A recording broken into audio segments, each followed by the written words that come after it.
They told her she was nothing. No wolf stirred beneath her skin, no fire burned behind her eyes, at least none they had the vision to see. The most powerful alpha in 5 territories looked at his fated mate and saw weakness.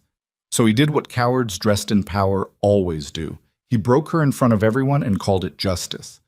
But here's the thing about people who survive being thrown away. They don't come back the same. They come back worse, for everyone who abandoned them. Stay with me until the very end of this one. Hit that like, and drop your city in the comments. I want to know where my people are watching from tonight. The blood hadn't dried on the stone floor when Lara Ashwin heard the first whisper. It crawled through the crowd like smoke, curling between bodies pressed shoulder to shoulder in the great hall of the Iron Fang stronghold. 300 wolves packed into a space built for half that number. The heat of their breath fogging the air, the stench of sweat and pine resin, and something darker, something like collective hunger, settling over the assembly like a second skin. Torchlight threw long shadows across the vaulted ceiling, and every flicker made the carved wolf heads along the stone pillars seem to snarl. She stood at the center of it all, barefoot on the cold granite, wearing the simple gray dress they'd given her that morning. No adornments, no pack insignia. Her dark hair hung loose past her shoulders, unwashed, because no one had thought to offer her water for bathing before the ceremony.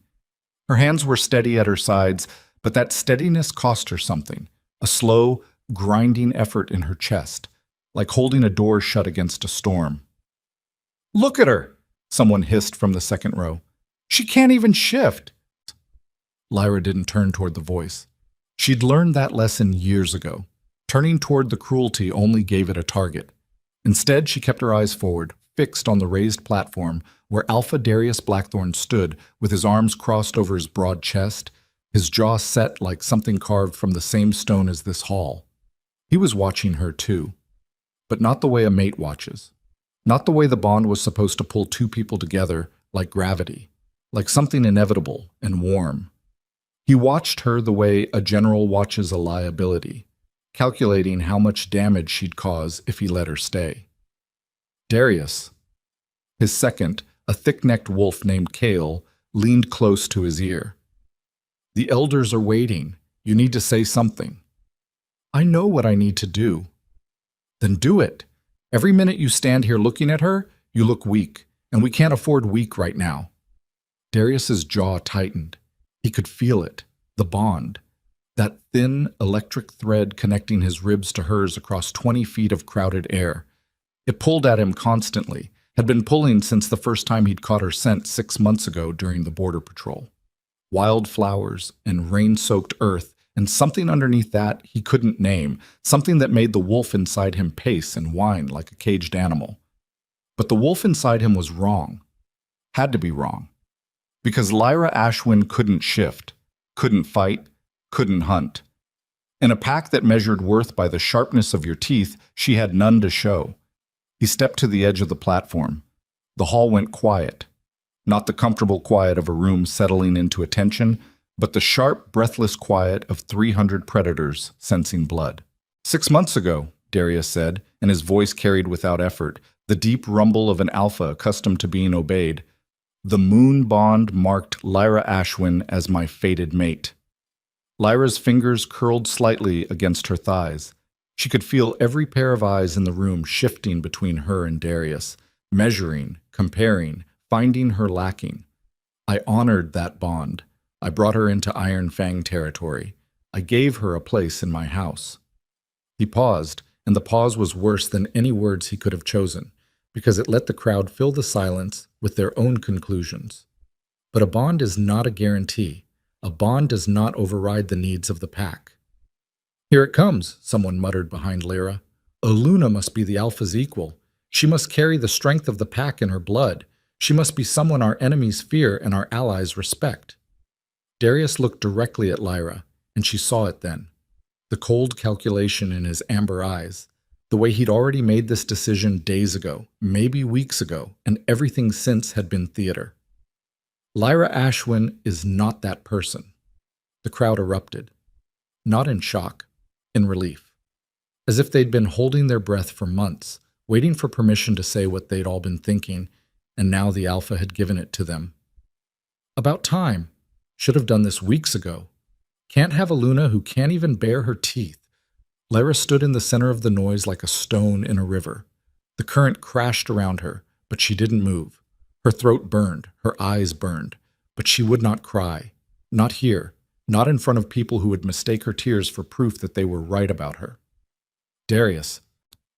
Her voice came out quieter than she wanted, but it cut through the noise because it was the only voice in the room that wasn't shouting. Look at me! He didn't want to. She could see that. The bond was pulling at him, trying to drag his gaze to hers, and he was fighting it with everything he had because looking at her meant feeling something, and feeling something meant doubt, and doubt was a luxury an alpha of the Iron Fang could not afford. But he looked. Because even now, even in the middle of destroying her, some part of him couldn't refuse. Is this what you are? She asked. Not angry, not pleading, just asking. The way someone asks a question they already know the answer to, but need to hear spoken aloud so they can stop hoping. This is what I have to be. No. She shook her head slowly. This is what you're choosing to be. There's a difference. Kale stepped forward, his hand dropping to the blade at his hip. Watch your tone with the alpha, girl. Let her speak. Darius held up one hand without looking at his second, and Kale stopped, but the damage was done. The gesture of control, the casual command, the way Darius granted her voice like it was a gift he could take back. All of it reminded her exactly where she stood in the hierarchy of this place. Nowhere. She stood nowhere. I felt the bond the same way you did, Lyra said. I didn't ask for it. I didn't choose it. But I honored it, Darius. I walked into your territory knowing what they'd say about me, knowing what they'd do, and I stayed because the bond was supposed to mean something. It does mean something. It means I have to protect this pack, even from mistakes. The word landed like a fist. Mistake. She was a mistake.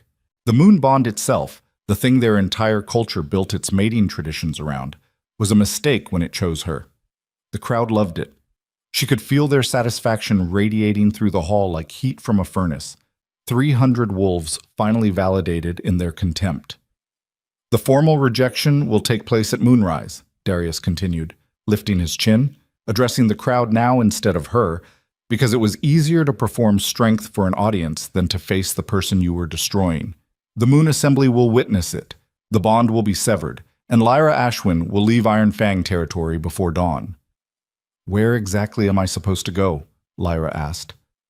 The question caught him off guard. She could see it, the tiny fracture in his composure, the way his eyes flickered for just a second before the mask settled back into place. That's not my concern. Right. Lyra nodded. She looked around the hall. At the faces she'd tried to befriend, the wolves she'd cooked for and cleaned beside and sat with during long winter nights, hoping that eventually they'd see her as one of them. Not one of them met her eyes. It never was. She turned and walked toward the door.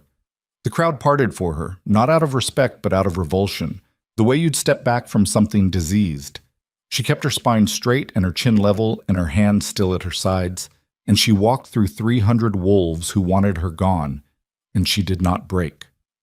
Not until the heavy wooden doors closed behind her and the cold mountain air hit her face like a slap, and even then, she only allowed herself one sound, a single, raw exhale that carried 6 months of swallowed humiliation out of her chest and into the wind.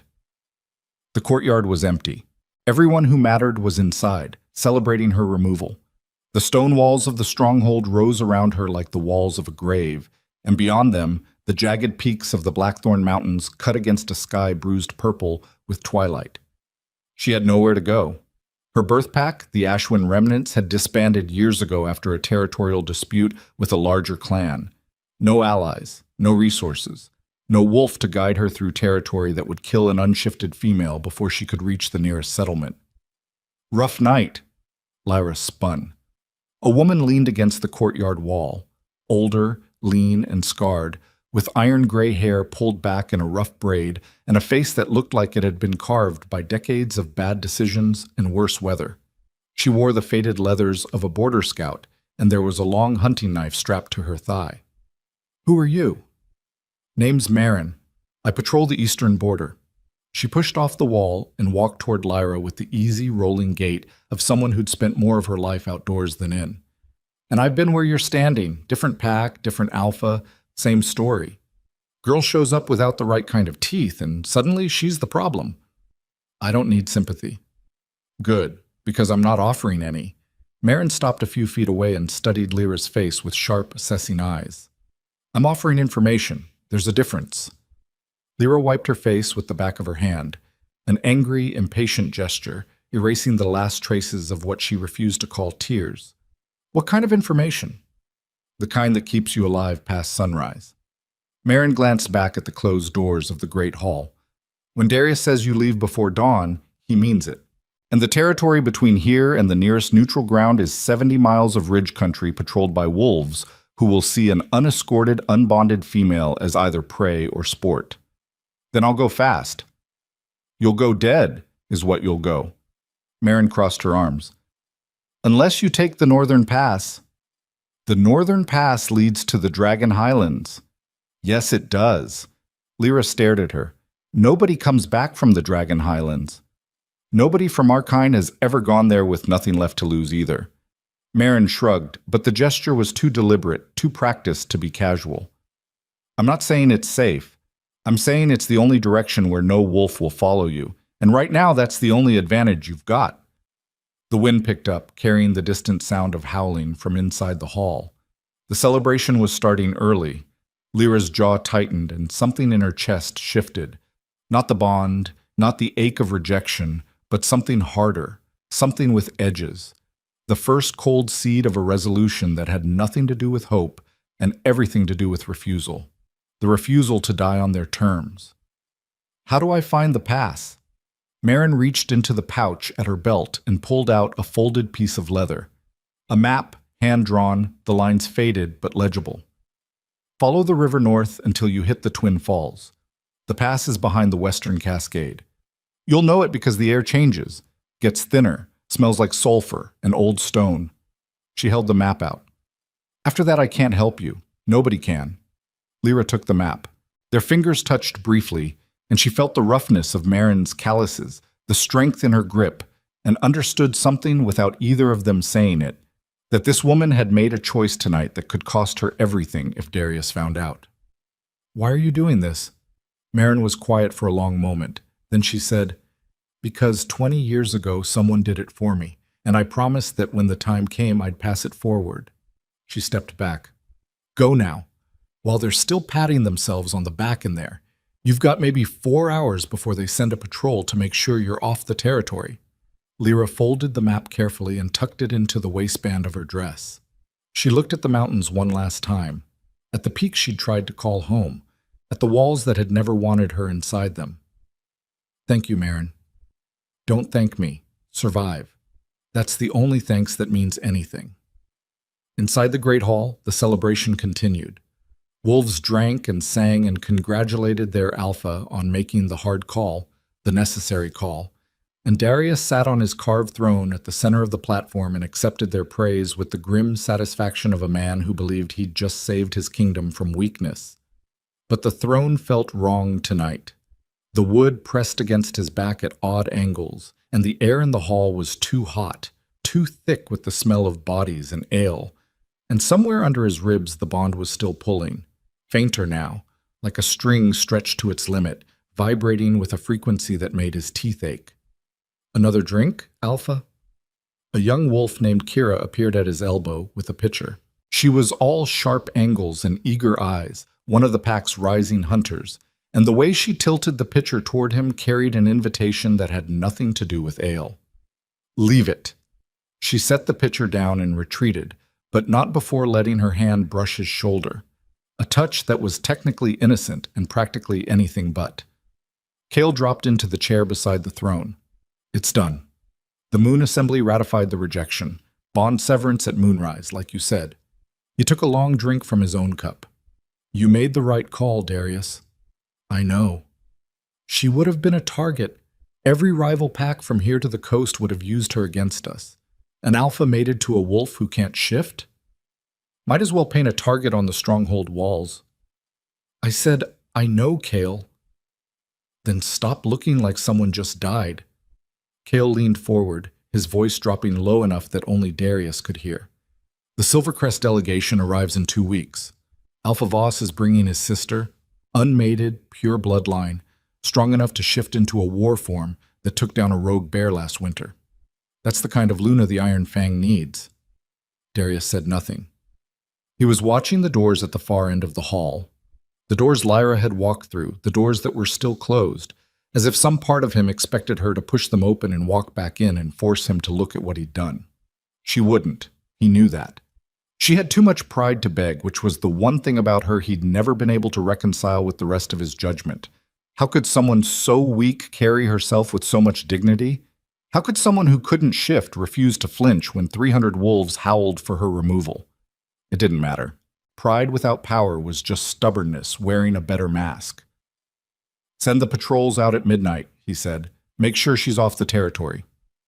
"And if she's not?" Darius's hand tightened on the arm of the throne. "She will be." The mountain trails were dark and treacherous, and Lyra moved through them with the desperate focus of someone who understood exactly how fragile her survival was. Every loose stone under her bare feet was a potential fall. Every snap of a branch in the darkness could be a patrol, a predator, or something worse. She climbed steadily northward, following the sound of running water, her breath coming in sharp, shallow gasps that fogged white in the freezing air. Her body was not built for this. That was the truth she'd spent her whole life running from, the truth that every wolf in the Iron Fang had thrown in her face. She was faster than an ordinary human, stronger, with sharper senses and quicker reflexes. But compared to a shifted wolf, she was fragile, breakable, a glass thing in a world that rewarded iron. But glass could cut. She'd always known that, even if no one else did. The river appeared after 2 hours of climbing, a dark, muscular current carving through the rock face, its surface catching the moonlight in broken silver fragments. She followed it upstream, picking her way along the bank, her feet numb now, her calves burning, her hands scraped raw from the dozen times she'd stumbled and caught herself against the stone. She didn't stop. Stopping was dying. Stopping was letting them be right about her. The twin falls emerged from the darkness like a hallucination, 2 cascades of white water pouring over a cliff face, their roar filling the valley with a sound that was almost physical, a vibration she could feel in her sternum. Mist rose from the impact pool below, coating the rocks in a slick film that made every step a gamble. The Western Cascade. Behind it. Lyra stared at the wall of falling water and calculated. The force would drive her to her knees if she tried to walk through it. The rocks behind it would be slippery, invisible, potentially lethal. One wrong step and the current would sweep her into the pool, and in the dark, in the cold, with her muscles already screaming from the climb, she would drown. She walked in anyway. The water hit her like a physical assault, freezing, powerful, driving the breath from her lungs and filling her nose and mouth with a choking rush. She braced her feet, leaned forward, and pushed through the curtain of water with her arms locked over her head, and for 3 seconds that lasted a lifetime. There was nothing in the world but cold and pressure and the absolute conviction that this was how she would die. Then she was through. The passage was there just as Marin had described, a narrow fissure in the rock, barely wide enough for her shoulders, angling upward into darkness. The air changed immediately, thinner, yes, but also warmer, carrying a faint smell of sulfur and something organic and ancient, like the breath of a sleeping animal the size of a mountain. She squeezed into the passage and began to climb. The stone walls were smooth, almost polished, worn by something that wasn't water and wasn't wind. Her fingers traced shallow grooves in the rock. Claw marks, she realized. Enormous claw marks, each one longer than her forearm, carved into the stone by something that had used this passage regularly enough to leave permanent scars. She kept climbing. The passage widened gradually, the ceiling rising until she could stand upright, then walk freely, then look up and see nothing but darkness above her. The sulfur smell grew stronger, and the temperature continued to rise, and somewhere ahead, distant but unmistakable, she heard a sound that froze her in her tracks. Breathing. Something was breathing in the dark ahead of her, something enormous. its lungs filling and emptying with a rhythm that shook loose pebbles from the walls and sent tiny vibrations through the stone under her feet. Every survival instinct she possessed screamed at her to turn back, to take her chances with the wolves, with the mountains, with anything other than whatever waited in the darkness ahead. She was unarmed, exhausted, hypothermic, and walking straight into the den of a creature that could kill her without noticing. But turning back meant returning to a world that had already decided she was nothing. And walking forward, even into death, meant deciding for herself.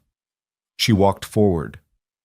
The passage opened into a cavern so vast that her first thought was that she'd stumbled outdoors somehow. The ceiling was invisible, lost in darkness hundreds of feet above, and the walls curved away on either side like the interior of a cathedral built by something that considered mountains to be raw material.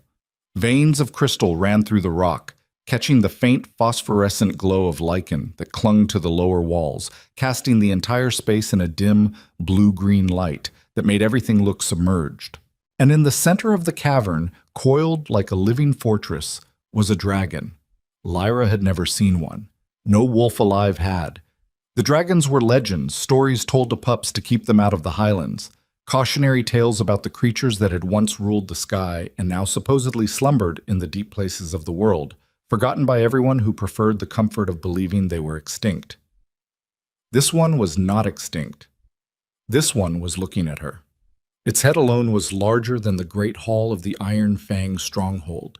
Its scales were the color of ancient bronze, dulled by centuries of stillness, but still carrying a metallic sheen that caught the cavern's blue light and threw it back in amber sparks. Its eyes, each one the size of a wagon wheel, were a deep, molten gold, and they were focused on Lyra with an intelligence that made her stomach drop, because this was not the gaze of an animal. This was the gaze of something that understood exactly what it was looking at. Lyra's legs gave out, not from fear, from the sudden overwhelming certainty that everything she'd ever been told about herself was wrong. She hit her knees on the stone floor, and the impact sent a jolt up her spine. And in that moment of contact, her skin against the ancient rock, her blood singing with something she'd never felt before, the dragon spoke. Not aloud. The voice came from inside her skull, from inside her bones, resonating through her body like a struck bell. And the words were not words exactly, but meanings, pure and undeniable, delivered directly to the part of her that language was only an imperfect vehicle for. Ashwin, she gasped. The name, her name, landed inside her chest like a key turning in a lock. We have been waiting. For what? Her voice came out cracked, barely a whisper. For you. The dragon uncoiled. The movement was glacially slow, tectonic, and the cavern shook with the displacement of something that massive shifting its weight. Stone groaned, crystal veins cracked and reformed, dust cascaded from the ceiling in sheets. And as the dragon moved, other shapes emerged from the darkness beyond it. More dragons, smaller, but still impossibly huge, their scales running the spectrum from deep obsidian to pale silver to a green so dark it was almost black. They stirred from their resting places with the synchronized lethargy of creatures emerging from a long, long sleep, and one by one, their eyes opened, and one by one, those eyes found Lyra. Your blood carries the old compact, the first dragon continued, the bond between your line and ours, sealed before the wolves learned to walk on two legs. You are the last. The last what? The last heir to the dragon throne. Lyra's hands were shaking, not from cold anymore, from something else, something electric and terrifying and completely beyond her control. She could feel it building inside her chest, a pressure that had been there her entire life, mistaken for emptiness, mistaken for weakness. And now she understood what it actually was. It was fire. It had always been fire, and they had told her she had nothing. I don't understand, she said. My family, the Ashwins, we were nobody. A minor pack. No bloodline worth mentioning.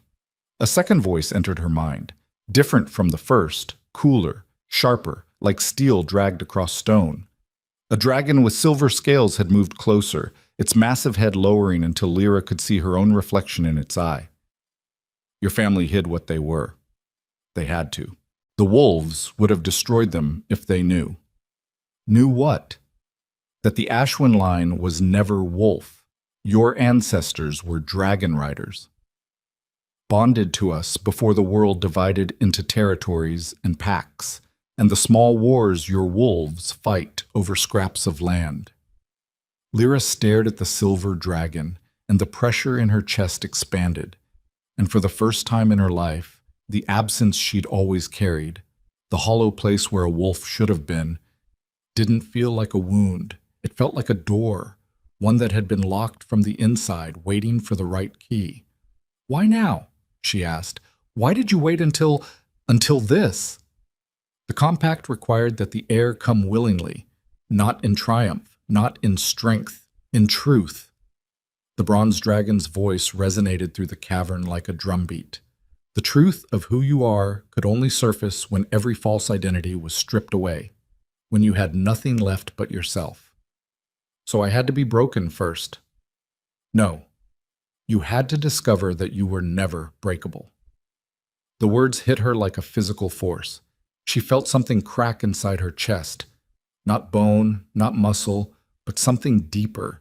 Some barrier she'd built around the things she carried, the fire she'd suppressed and denied and hidden because everyone around her had taught her to be ashamed of the heat in her blood. The crack widened, and through it, light poured.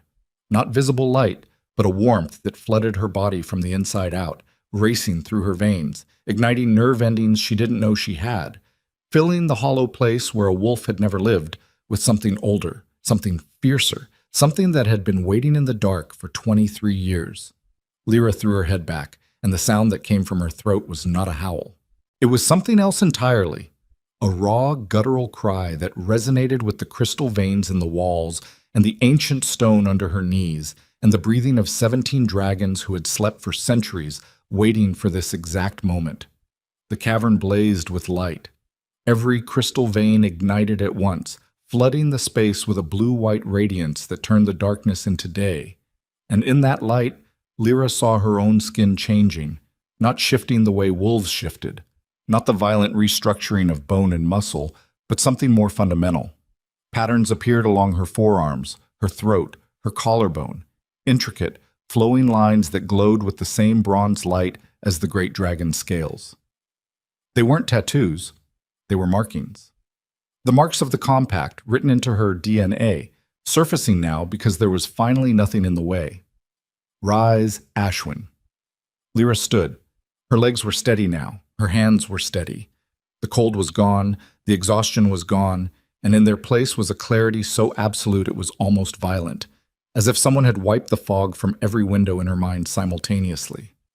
She looked at the great bronze dragon, and for the first time in her life, something looked back at her without judgment, without measurement, without the cold calculation of whether she was enough. "What happens now?" "Now," said the dragon, its massive jaws parting in something that might have been a smile. "We begin."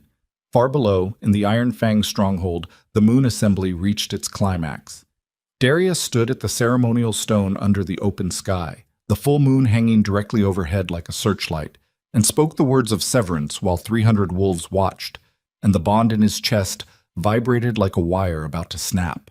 Before the moon and the gathered assembly, I, Alpha Darius Blackthorn, reject the bond that ties my fate to Lyra Ashwin. I declare her unworthy of the title of Luna. I sever the thread that connects us and release her from the Iron Fang Pack with no claim to protection, provision, or return. The words tasted like ashes. He told himself it was the smoke from the ceremonial fires. He told himself the burning in his chest was the natural pain of severance, the expected cost of doing what was necessary. He told himself a lot of things. The bond broke. It didn't snap cleanly, the way the elders always described. It tore, ragged and ugly, like ripping a bandage off a wound that hadn't healed, and the pain was immediate and shocking, a white-hot lance through his ribcage that made him stagger forward half a step before he caught himself. His wolf howled inside him, not in triumph, not in relief, but in anguish, the sound of an animal watching its mate disappear over a horizon it could never reach. Darius gritted his teeth and straightened. "It is done." The crowd cheered. Kale stepped forward and clasped his shoulder. "Clean break. The pack is stronger for it." Darius nodded, but his hand had gone to his chest without his permission, pressing against the place where the bond had lived, and his palm came away damp with sweat. His wolf was still howling, a sound that wouldn't stop, that lived underneath his heartbeat like a second pulse, and somewhere in the back of his mind, the part he couldn't control, the part that operated on instinct rather than strategy. He knew with absolute certainty that he had just made the worst mistake of his life. Alpha! A border scout appeared at the edge of the crowd, breathing hard, his face tight with something that wasn't celebration. You need to hear this. Not now. It's the Silvercrest. Alpha Voss has moved his war camps to the eastern ridge. Full deployment, 300 fighters, maybe more. They crossed the neutral zone an hour ago. The celebration died. The crowd went silent, faces shifting from triumph to alarm in the space of a heartbeat, and Darius felt the familiar weight of command settle onto his shoulders. Heavier now, sharper, because the timing was not a coincidence. Voss had been waiting, watching, choosing the exact moment when the Iron Fang was distracted by internal ceremony to make his move. How many fighters do we have ready? Darius asked. 80, maybe 100 if we pull the southern patrols. Against 300. The scout said nothing. He didn't have to. Kale's face had gone pale. If Voss takes the eastern ridge, he controls the pass. He can cut us off from the river, from our supply lines, from... I know what it means, Kale. Darius looked out over his pack, at the faces that had been celebrating seconds ago, now drawn with fear, looking to him for the answer, for the strength, for the certainty that their alpha would protect them the way he'd always promised. And for the first time since he'd taken the throne at 19 years old, Darius Blackthorne was not certain he had any of those things to give. Because the truth, the one he could feel in the raw, bleeding place where the bond used to live, was that he'd just thrown away the only thing the moon had ever given him freely. And the moon did not give second chances. 300 miles north, in a cavern full of waking dragons, Lyra Ashwin closed her eyes and felt the bond sever from her end. It hurt. She'd expected that. But underneath the pain, something else happened. Something the elders had never described because no one had ever experienced it. The space where the bond had lived didn't collapse into emptiness. It filled. The fire in her blood rushed into the gap like water flooding a broken dam, and the markings on her skin blazed brighter, and the great bronze dragon lifted its head and roared, a sound that shook the mountain to its roots and carried across the highlands like thunder, announcing to every sleeping thing in the deep places of the world that the heir had come home. Lyra opened her eyes. They were different now. Not the dark brown she'd been born with, not the amber of a wolf's shift. They burned. A deep liquid gold threaded with veins of bronze, the eyes of something ancient looking out through a face that was still learning what it was. She looked at her hands. The markings pulsed with her heartbeat, steady and strong, and she realized that the trembling had stopped, not just in her hands, everywhere. The fundamental uncertainty she'd carried since childhood, the constant vibration of someone who didn't know where she belonged, had gone quiet, replaced by a stillness so profound it felt like the opposite of weakness. It felt like the center of the earth. The pain will pass, the bronze dragon said. He was not worthy of the bond, but the bond served its purpose. It brought you to the edge, and from the edge, you found us. What do you need from me? Lyra asked. The silver dragon moved closer, and its voice was measured, precise, carrying the weight of someone who had calculated this moment across centuries. Your world is dying.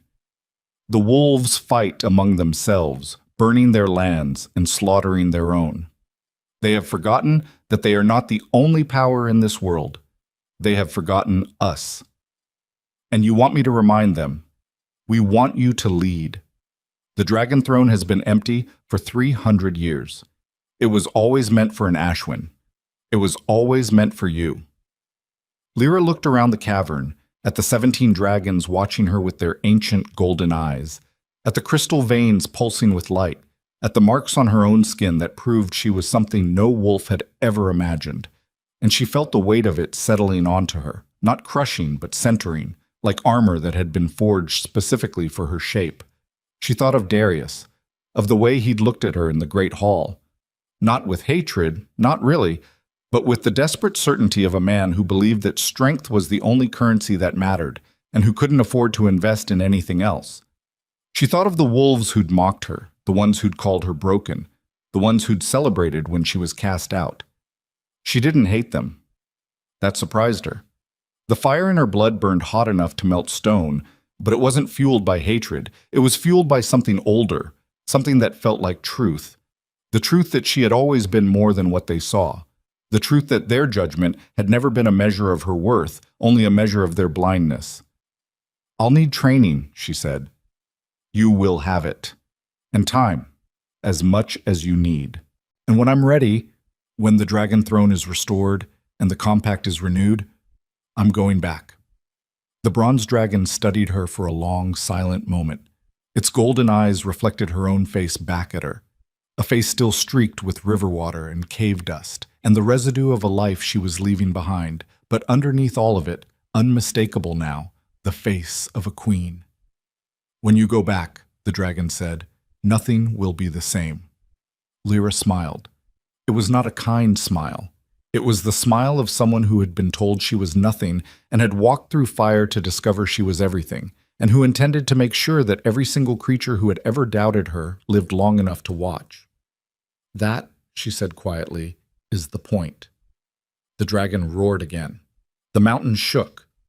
And deep in the Iron Fang stronghold, Darius Blackthorn felt a tremor run through the stone floor and looked up at the northern sky, where a faint glow pulsed behind the peaks of the Dragon Highlands. A light that hadn't been seen in 300 years.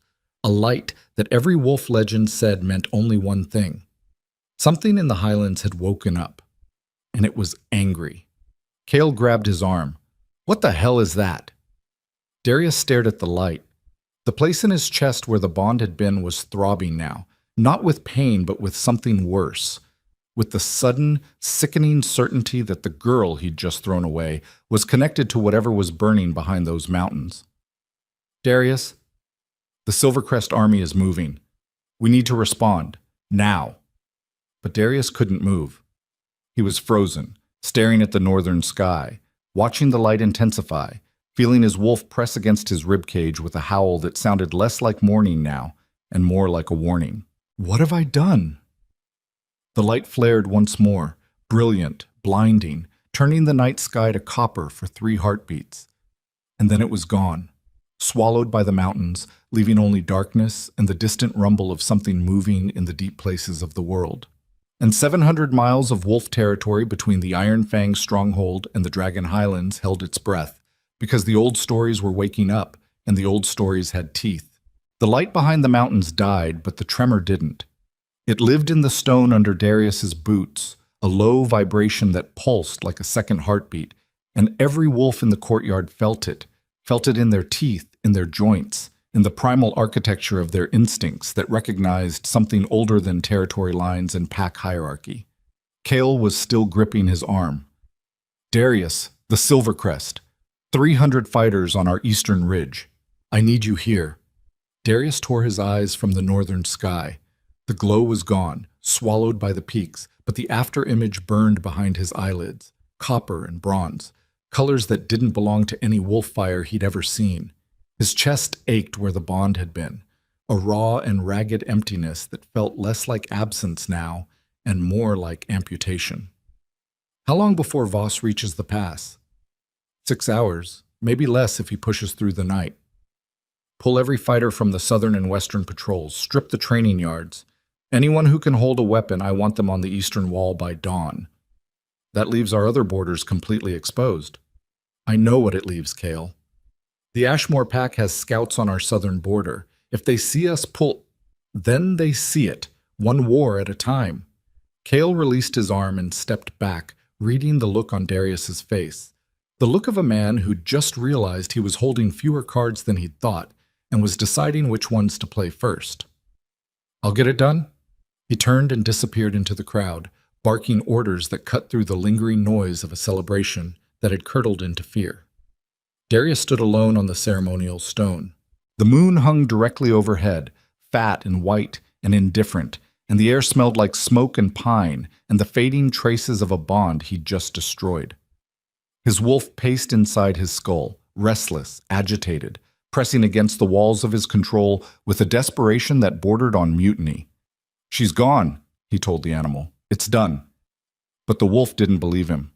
The wolf had never believed him about Lyra, had fought the rejection from the moment Darius first considered it, had howled and clawed and thrown itself against every rational argument Darius constructed. And now the wolf was silent in a way that was worse than howling, a heavy, accusatory silence that sat in Darius's gut like swallowed glass. He stepped off the ceremonial stone and walked toward the war room. The war room was a windowless chamber carved into the heart of the stronghold, its walls covered in maps held down with iron pins, its long table scarred by a century of knife marks from alphas who'd planned campaigns and counted losses on its surface. Darius spread the Eastern Territory map across the table and studied the terrain with eyes that had been trained for this since childhood. His father's voice in his memory, cold and precise, teaching him to read elevation lines and river crossings the way other children learn to read words. The Eastern Ridge was a natural fortress.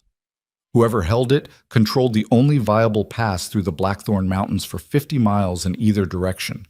Darius had always considered it an asset, a geographic shield that protected Iron Fang's most vulnerable flank.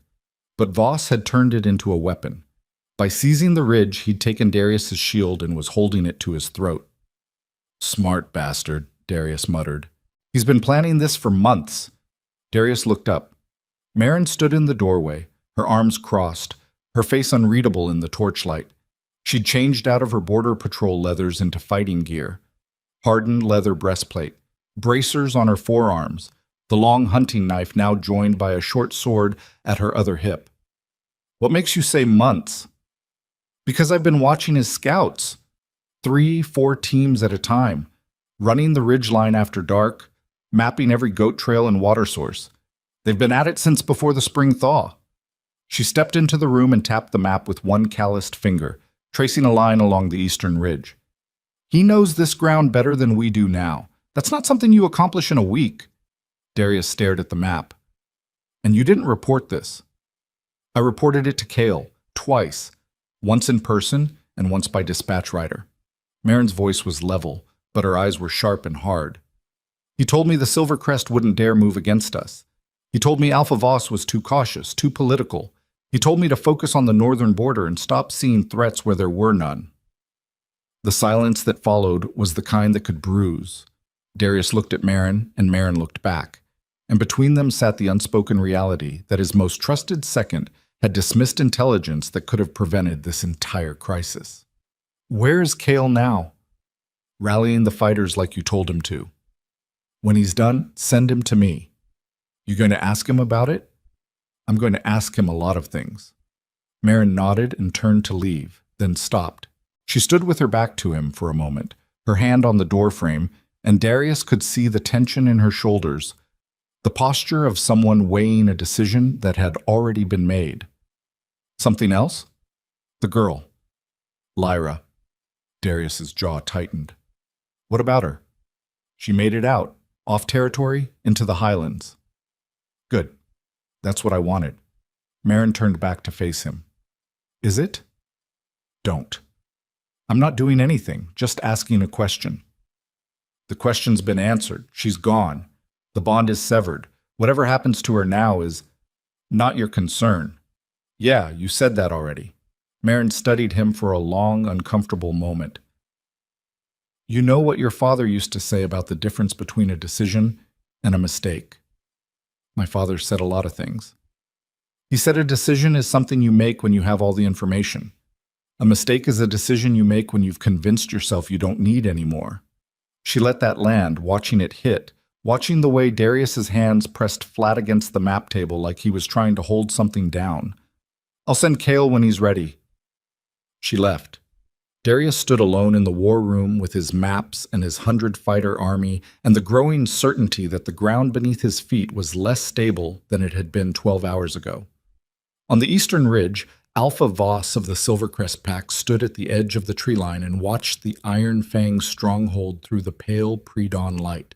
He was a lean, angular man with silver-streaked hair cropped close to his skull, and the patient, calculating eyes of someone who had built his entire career on the principle that timing was more important than strength. His sister, Sarah, crouched beside him. She was everything Voss had promised Cale she would be. Tall, powerful, with the dense musculature of a warrior who'd trained in war form since adolescence. Her hair was white blonde, her eyes a pale ice blue that caught the light like broken glass, and she moved with the coiled economy of someone who had learned that every unnecessary motion was wasted energy. "The patrols are shifting," she said, watching the movement in the valley below through a scout's lens, a polished crystal tube that brought the distant stronghold walls into sharp focus. "They're pulling from the south and west, concentrating everything east." "Good. That means they know we're here." Voss didn't need the lens. He could read the patterns from here. The way torches moved along the walls, the way supply wagons were being redirected, the frantic energy of a fortress that had been caught unprepared. "How many can he put on the wall?" 100, maybe 120 if he scrapes the bottom. Against our 300. 3-1 isn't enough for a siege, not against those walls. We're not sieging. Voss turned to look at her, and his smile was thin and cold, the smile of a man who had spent 6 months positioning pieces on a board that his opponent didn't even know existed. "We're negotiating, from a position he can't refuse." Sarah raised one eyebrow. "You said we were taking the territory." "We are, but I'd rather take it with Blackthorn's signature on a treaty than with his blood on my claws. Dead alphas create martyrs, humiliated alphas create vacuums, and vacuums are much more useful." He stood and brushed dirt from his knees. "Send a messenger. Tell Darius I want to talk." "And if he says no?" "He won't. He can't. That's the beautiful thing about the position he's in right now. He's already lost. He just doesn't know it yet. The only question left is how much it costs him to find out." The messenger arrived at the Iron Fang Gate 2 hours after sunrise. A young silvercrest wolf with a white flag tied to a stripped branch, looking nervous enough to shake. The gate guards brought him to the war room, where Darius stood with Cale and 3 of his senior pack captains, none of whom had slept, all of whom carried the brittle intensity of people running on adrenaline and bad coffee. "Alpha Voss requests a parley," the messenger said, his voice cracking on the last word. He was barely 20, with the soft face of someone who hadn't yet learned what real violence looked like. "Neutral ground, the crossroads below the ridge. 2 hours from now. Each alpha brings 3 wolves. No weapons." "No weapons," Cale snorted. "Right, because Voss is known for his honesty." "Easy," Darius said. He studied the messenger. Not the words, the body. The way the kid's eyes kept flicking to the door, the way his weight shifted toward his back foot, the way his hands trembled at his sides. Nervous, yes, but not deceptive. A genuine messenger, not a plant. "Tell Voss I'll be there. 2 hours, no weapons, 3 wolves each." The messenger nodded rapidly and practically ran for the door. The moment it closed behind him, Cale exploded. "You can't be serious. Dead serious. It's a trap. Voss has 300 fighters on the ridge and he wants to talk. He wants to get you out in the open, away from the walls, and what? Kill me at a parley? In front of witnesses? The other packs would turn on him before his fighters could get off the ridge." "You're assuming the other packs care." "I'm assuming they care about precedent. If Voss kills an alpha at a parley, no alpha is safe anywhere. That's not a line anyone crosses." Darius straightened. "I'm going." "Then I'm going with you." Darius looked at Cale for a long moment. The torchlight made the hollows under his second's eyes look deeper than they were, accentuating the fatigue and the tension and something else. Something that looked, if Darius was being honest, like guilt. "Marin tells me she reported Silvercrest scout activity on the eastern ridge 2 months ago." Cale went very still. "She mentioned something. I assessed the threat level as low." "Based on what?" "Based on 2 decades of experience reading Voss. He's a political animal, not a military one. He negotiates, he maneuvers, he doesn't launch full-scale invasions. Except when he does. I made a judgment call, Darius. That's what a second does. A second advises. A second presents information and lets the alpha decide. A second doesn't bury intelligence reports because they don't fit his assessment." Darius's voice was quiet, but the quiet carried more weight than shouting. The room felt smaller suddenly, the walls pressing in, the other captains pretending to study maps while their ears tracked every word. Cale's jaw worked. A muscle jumped beneath his left eye. "Are you questioning my loyalty?" "I'm questioning your judgment. There's a difference." "Not from where I'm standing." The two men stared at each other across the table. Darius could smell the shift in the room, the subtle chemical change that happened when dominant wolves locked up, the tang of testosterone and cortisol mixing in the air like a warning flare. His wolf surged forward, pressing against his skin, recognizing the challenge in Cale's posture, and the way his chin lifted and his shoulders squared. "You're coming to the parley," Darius said finally. "So is Marin, and Captain Torin. That's my three." "Marin." Cale's surprise broke through his composure. "She's a border scout, not a diplomat. She's the only person in this room who saw Voss coming. Right now, that makes her the most valuable wolf I have." The crossroads sat in a shallow valley where two ancient trade roads intersected beneath a stand of twisted oaks. The ground was hard-packed earth, stained dark by centuries of traffic. Merchant wagons, war parties, funeral processions. All the bloody commerce of wolf territory passing through this single point. Voss was already there when Darius arrived.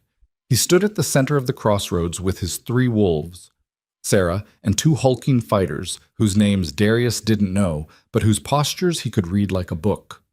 Relaxed, confident, the body language of people who knew they held the superior hand and didn't need to prove it. "Darius." Voss's voice was warm, almost friendly, the way a knife is warm when it's been sitting in the sun. "Thank you for coming. I know things have been eventful for you lately."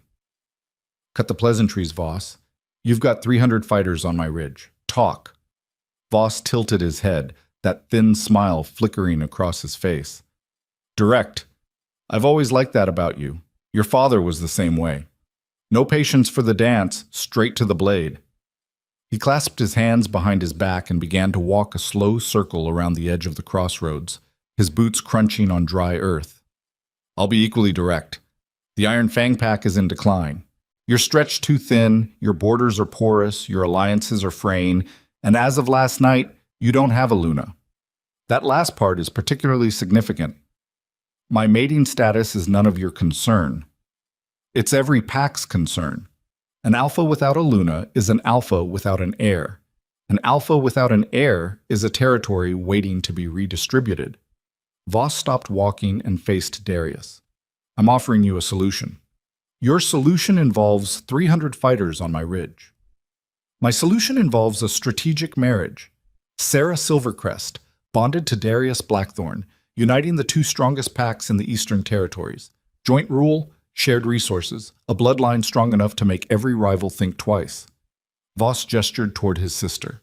Sarah stood motionless, her ice-blue eyes fixed on Darius with an expression that was neither warm nor cold, simply assessing the way a craftsman assesses a tool. "The fighters on the ridge are insurance, a demonstration of what I bring to the table." "You mean a demonstration of what you'll do if I refuse?" "I mean what I said, but since you raised the possibility, yes.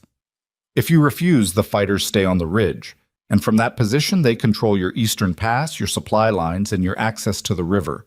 You can survive without those things for maybe 3 weeks. After that, your pack starts to starve." Darius felt his wolf press against his ribs, snarling. The instinct was to shift, to close the distance between them, to tear Voss's throat out and deal with the consequences later. But the consequences were 300 fighters and 100 of his own, and arithmetic didn't care about instinct. "You rehearsed this," Darius said. "I planned it. There's a difference." Voss's smile widened. "Planning is what separates an alpha from a warlord. Planning is what keeps territories intact and bloodlines alive. You've been making decisions based on instinct for years, Darius. Instinct told you to reject your fated mate in front of 300 wolves. Instinct told you to ignore the signs on your eastern border. Instinct is going to get your pack killed. And you're the better option. I'm the only option you've got right now." Marin shifted her weight beside Darius. A small movement, barely perceptible, but Darius caught it. She was watching Sarah, not Voss, and her eyes had the sharp, narrow focus of someone who'd spotted something the rest of the room hadn't. "Can I have a word with my wolves?" Darius asked. "Take your time. I've waited 6 months for this meeting. I can wait 5 more minutes." Darius turned and walked to the edge of the clearing, and Kale and Marin followed. They stood with their backs to the Silvercrest wolves, close enough to speak without being overheard. "It's a leash," Kale said immediately, his voice low and hard. "He doesn't want an alliance. He wants a puppet." "I know what he wants." "Then you know we can't accept." "We can't refuse either. 3 weeks without the Eastern Pass and we're done. You know the supply numbers better than anyone." Kale's face twisted. "So what? We just hand him the keys?" Marin spoke for the first time. "There's something wrong with the sister." Both men looked at her. "Wrong how?" Darius asked. "She hasn't blinked since we got here. Watch her hands. She's holding position like a fighter waiting for a signal, not like a diplomat attending a negotiation. And she keeps checking the tree line on the north side." Marin's voice was calm, measured, carrying the weight of someone who'd spent 20 years reading body language across hostile borders. "This isn't just a negotiation. They've got a contingency." "You're reading too much into it," Kale said, "and you read too little into the scout reports." "How'd that work out?" Kale's mouth opened, then closed. His jaw tightened until the tendons stood out along his neck, and Darius watched something shift behind his second's eyes. Not anger exactly, but the brittle, defensive posture of a man who knew he'd been caught and hadn't figured out how to spin it yet. "Enough," Darius said. He looked at the tree line Marin had indicated. Nothing visible, but that meant nothing. A well-positioned team could hide in those oaks and reach the crossroads in under 30 seconds.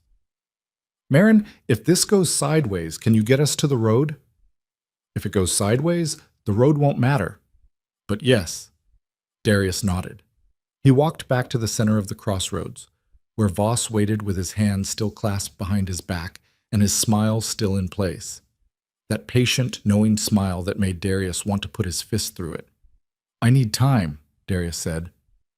3 days to consult my elders." "You have 2. 3. 2. And during those 2 days, my fighters stay on the ridge. Non-negotiable." Darius held Voss's gaze. The wolf inside him was howling again.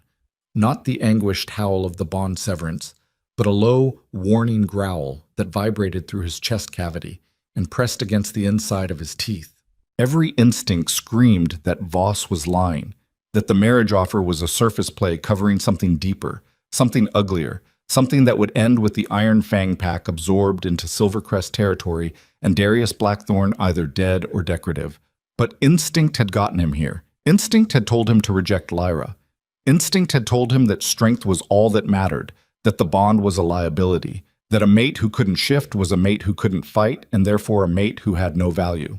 And now he stood at a crossroads with 300 enemy fighters above his head and 100 of his own who couldn't hold a wall against them. And the girl he'd thrown away was somewhere in the highlands where the sky had burned copper last night, and nothing was working out the way instinct had promised.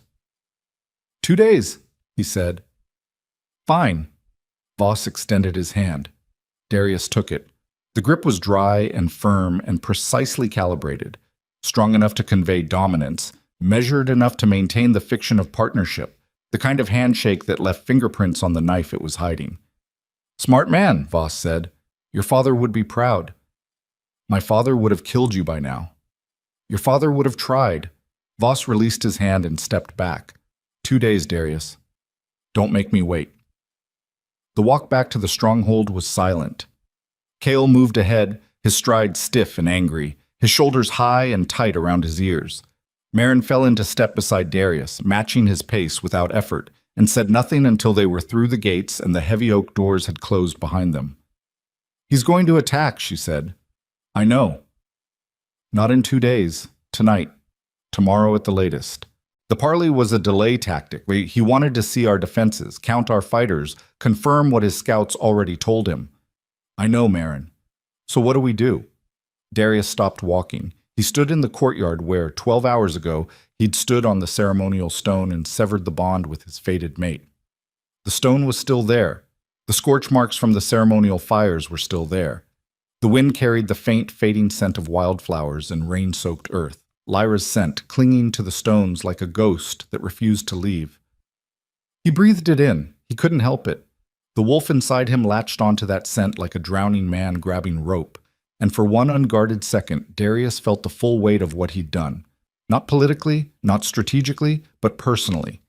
He'd had someone who looked at him and saw past the title and the territory and the accumulated armor of a decade of command, and he'd thrown her away because she didn't fit the shape he'd decided strength was supposed to take. And now strength looked like 300 enemy fighters on his ridge, and a pack that might not survive the week. "We fight," he said. "Not on the wall. On the ridge. Before dawn. Hit them before they hit us." "With 100 fighters against 300? "With 80. 20 stay on the wall for defense." He turned to Marin, and his eyes were clear. Clearer than they'd been in months, scrubbed raw by the kind of clarity that only comes when every comfortable illusion has been stripped away. "I need you to do something else." "Name it." "Ride south. Fast. The Ashmore Pack and the Thornfield Pack both have standing disputes with the Silvercrest. If Voss takes Iron Fang territory, they know he'll come for them next. They might not like me, but they like Voss less." "You want me to build an alliance in 2 days?" "I want you to build it in 1. You leave in an hour." Marin studied him. "And if they say no?" "Then 80 wolves fight 300, and we see what happens." He paused. "But they won't say no. Because Voss made the same mistake I did. He thought strength was the only thing worth counting. He forgot about fear. And right now, every pack within 200 miles is more afraid of him than they are of me, and fear is the only currency that buys alliances overnight." Marin's expression shifted. Something that was almost respect, almost surprise. The look of someone watching a man begin the slow, ugly process of becoming something different than what he'd been. "1 hour," she said. "I'll need the fastest horse you've got. Take 2. Ride 1, trail the other." She turned and walked toward the stables without another word. And Darius watched her go and thought about the difference between the man who'd stood on the ceremonial stone last night and the man standing in this courtyard now. 12 hours. That was all it took. 12 hours and one catastrophic mistake, and the sudden humbling realization that every decision he'd made from a position of power had been made from a position of ignorance, and he just hadn't known the difference. 300 miles north, in the Dragon Highlands, Lyra Ashwin stood on the edge of a cliff that dropped 2,000 feet into a valley of cloud and stone, and she did not flinch. The wind at this altitude was a living thing, a constant howling pressure that pushed and pulled and tried to peel her off the rock face. Her hair whipped across her face, and the markings on her skin pulsed with heat, and the fire in her blood burned steady and fierce, a furnace that the cold couldn't touch. Behind her, the silver dragon, whose name she had learned was Violtharan, crouched on a ledge that should not have been able to hold its weight. The dragon's presence bent the physics of the mountain, reshaping stone and air around its mass as if reality itself made room. "Again," Violtharan said, "I've done it 6 times. And you will do it until your body remembers what your mind already knows. The compact is not a gift, it is a partnership, and a partner who cannot stand in the wind cannot stand in battle." Lyra gritted her teeth. The training had started immediately. No rest after the awakening, no gentle introduction, no time to process the revelation that her entire identity had been built on a lie. The Dragon Elders had a philosophy about training that could be summarized in 2 words: survive first. She spread her arms. The markings on her forearms flared, and she felt the connection open. Not the bond, nothing like the thin electric thread that had connected her to Darius, but something vaster, something that plugged her consciousness into the currents of heat and air and electromagnetic force that the dragons navigated as naturally as wolves navigated forest trails. The wind shifted. Not because it wanted to, but because she told it to. It was subtle. A slight redirection of the current flowing up the cliff face, bending it around her body instead of against it. The pressure on her chest eased. Her footing stabilized. For 3 seconds, she stood on the edge of a 2,000-foot drop in hurricane-force wind as if she were standing in a meadow. Then her concentration slipped, and the wind slammed back into her, and she staggered, and Violtharan's massive tail swept behind her like a safety rail, catching her before she could fall. Better, the dragon said. But better was a relative term when your teacher was a creature that had watched civilizations rise and collapse from its perch on this same mountain. How long did the last heir take to learn this? Your grandmother mastered wind within 3 days, but she had been trained from birth. You are learning in hours what should have been taught over years. The body has its own timeline. We don't have years. No, we do not. Lyra turned to face the dragon. The wind tore at her, but she planted her feet and held, and the marks on her skin burned with the effort, and she did not flinch. Tell me about the war, the one that's coming. Balthorn was silent for a moment, a dragon's moment, which could mean seconds or hours, time operating differently for creatures that measured their lives in centuries. It has already begun. The wolves tear at each other's throats, too blind to see that their infighting has weakened the barriers that kept the older powers contained. Older powers, the warlord. His name is Rathek, and he is neither wolf nor dragon. He is something that existed before either of our kinds claimed this land, a conqueror from the Age of Blood, sealed away by the compact between your ancestors and ours, the compact that your family's exile allowed to weaken. The wind howled around them, and Lyra felt something cold settle into her stomach. Not fear exactly, but the bone-deep recognition of scale, the understanding that the politics of wolf packs and rejected mates and territorial disputes were the surface foam on a wave that went all the way to the ocean floor. How long before he's free? The barriers crack further with every drop of wolf blood spilled in war. If the packs continue their conflict, Rathek will break through within the year, and when he does, there will be no wolf territory, no dragon highland, no border that holds. There will be only ash. Lyra closed her eyes. The fire in her blood pulsed, and she felt the vast network of the compact spreading out from her body like roots, connecting her to every dragon in the highlands, to the stone itself, to the ancient architecture of a pact that had kept the world in balance for 300 years and was now crumbling because her family had been too afraid to reveal what they were. Then I need to be ready, she said. Not in months, not in years, now. Vialthern lowered its massive head until one golden eye filled Lyra's entire field of vision. In that eye, she saw herself reflected, small, human, fragile by any physical measure. But the marks on her reflected skin burned like veins of molten bronze, and behind her the shadows of 17 dragons stretched across the mountain like an army waiting for its general. There is a faster way, the dragon said, but it carries a cost. Name it, the Trial of Flame. A ritual that compresses years of training into a single night. Your grandmother undertook it before the last great war. She walked into the fire as a student and walked out as a queen. What's the cost? The fire burns away everything that is not essential. Every attachment, every hesitation, every part of you that still belongs to the life you left behind.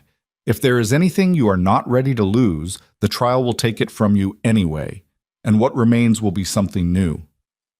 Lyra thought of Darius, of the bond she'd felt sever last night, the way it had torn through her chest like a blade, the way the fire had rushed in to fill the gap.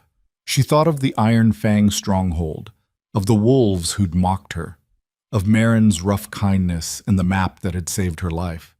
She thought of the person she'd been yesterday, quiet, accommodating, swallowing insult after insult because she believed that endurance was the same thing as strength. That girl was already gone. The fire had seen to that. When do we start? Now, said Valthorn, and the dragon opened its jaws, and the fire that poured from its throat was not orange or red or any color Lyra had a name for. It was white at its core and bronze at its edges, and it moved like water, flowing across the stone toward her in a wave that should have sent her running, but instead drew her forward because the fire in her blood recognized it, reached for it, called to it the way a river calls to the sea. Lyra stepped into the flame. The mountain roared. 700 miles south, in the Iron Fang stronghold, Darius Blackthorne felt the mountain roar. It came through the stone floor, through the walls, through the air itself, a vibration so deep it bypassed his ears and spoke directly to his skeleton. He stopped mid-sentence in a briefing with his captains and turned north, his hand going involuntarily to the place on his chest where the Bond used to live. "What?" Captain Torrin asked. "Did you feel that?" "Feel what?" Darius stared at the northern wall. Nothing. No sound, no tremor, no light. Just stone and silence and the low rumble of a stronghold preparing for war. But his wolf was pressing against his ribs with an urgency that made his breath catch.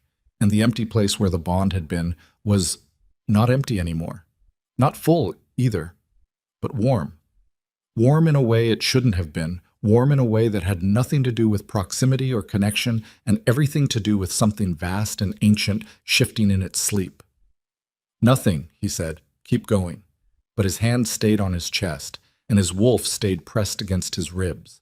And somewhere in the deep instinctive center of his brain, the part that civilization hadn't managed to pave over, the part that still knew how to read the language of the earth, Darius understood that whatever was happening in the Dragon Highlands tonight was going to change everything.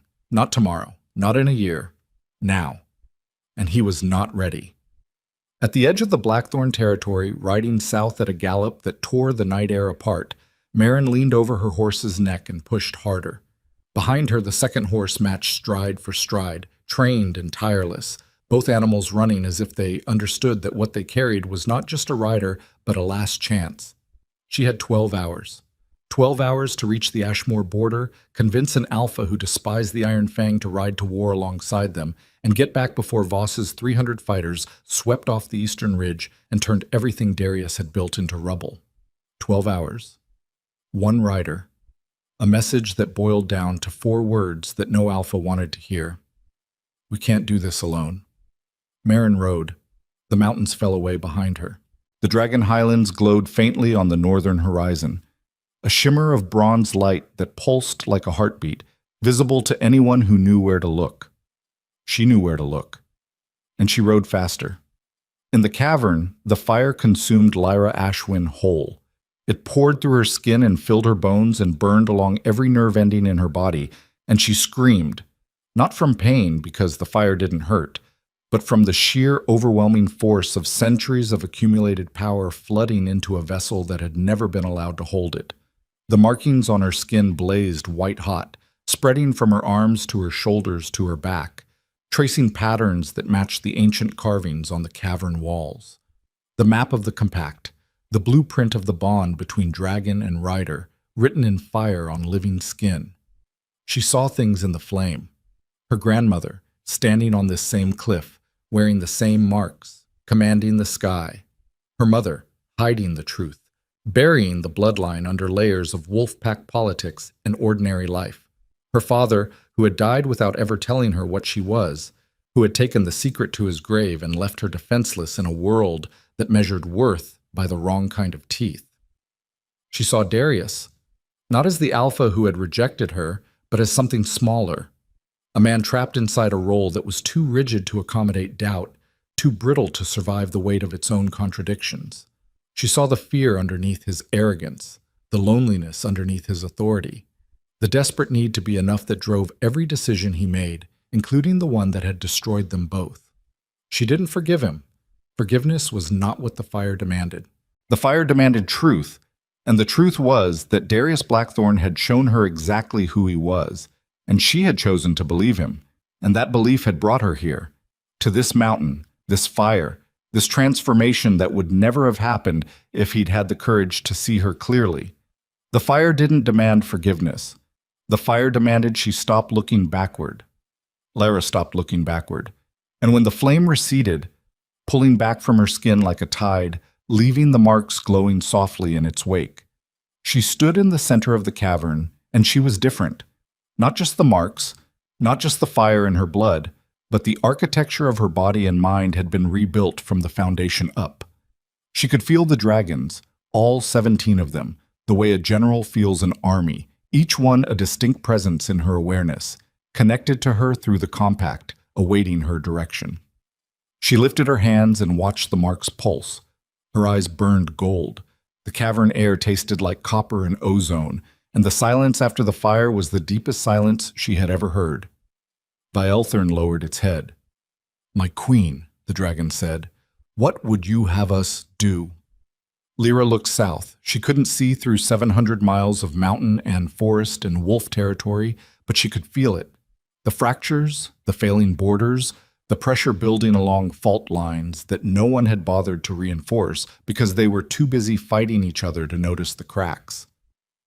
"Gather the flight," she said, and her voice carried a resonance it hadn't held before, a harmonic depth that vibrated through the stone and made the crystal veins in the walls ring like bells.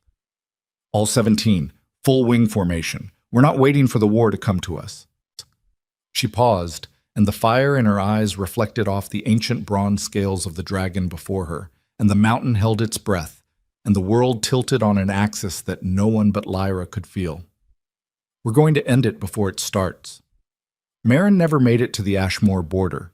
She was 4 hours into the ride, her first horse lathered and blown, the second one fresh beneath her as she'd swapped mounts at the river crossing, when the arrow took the animal through the throat.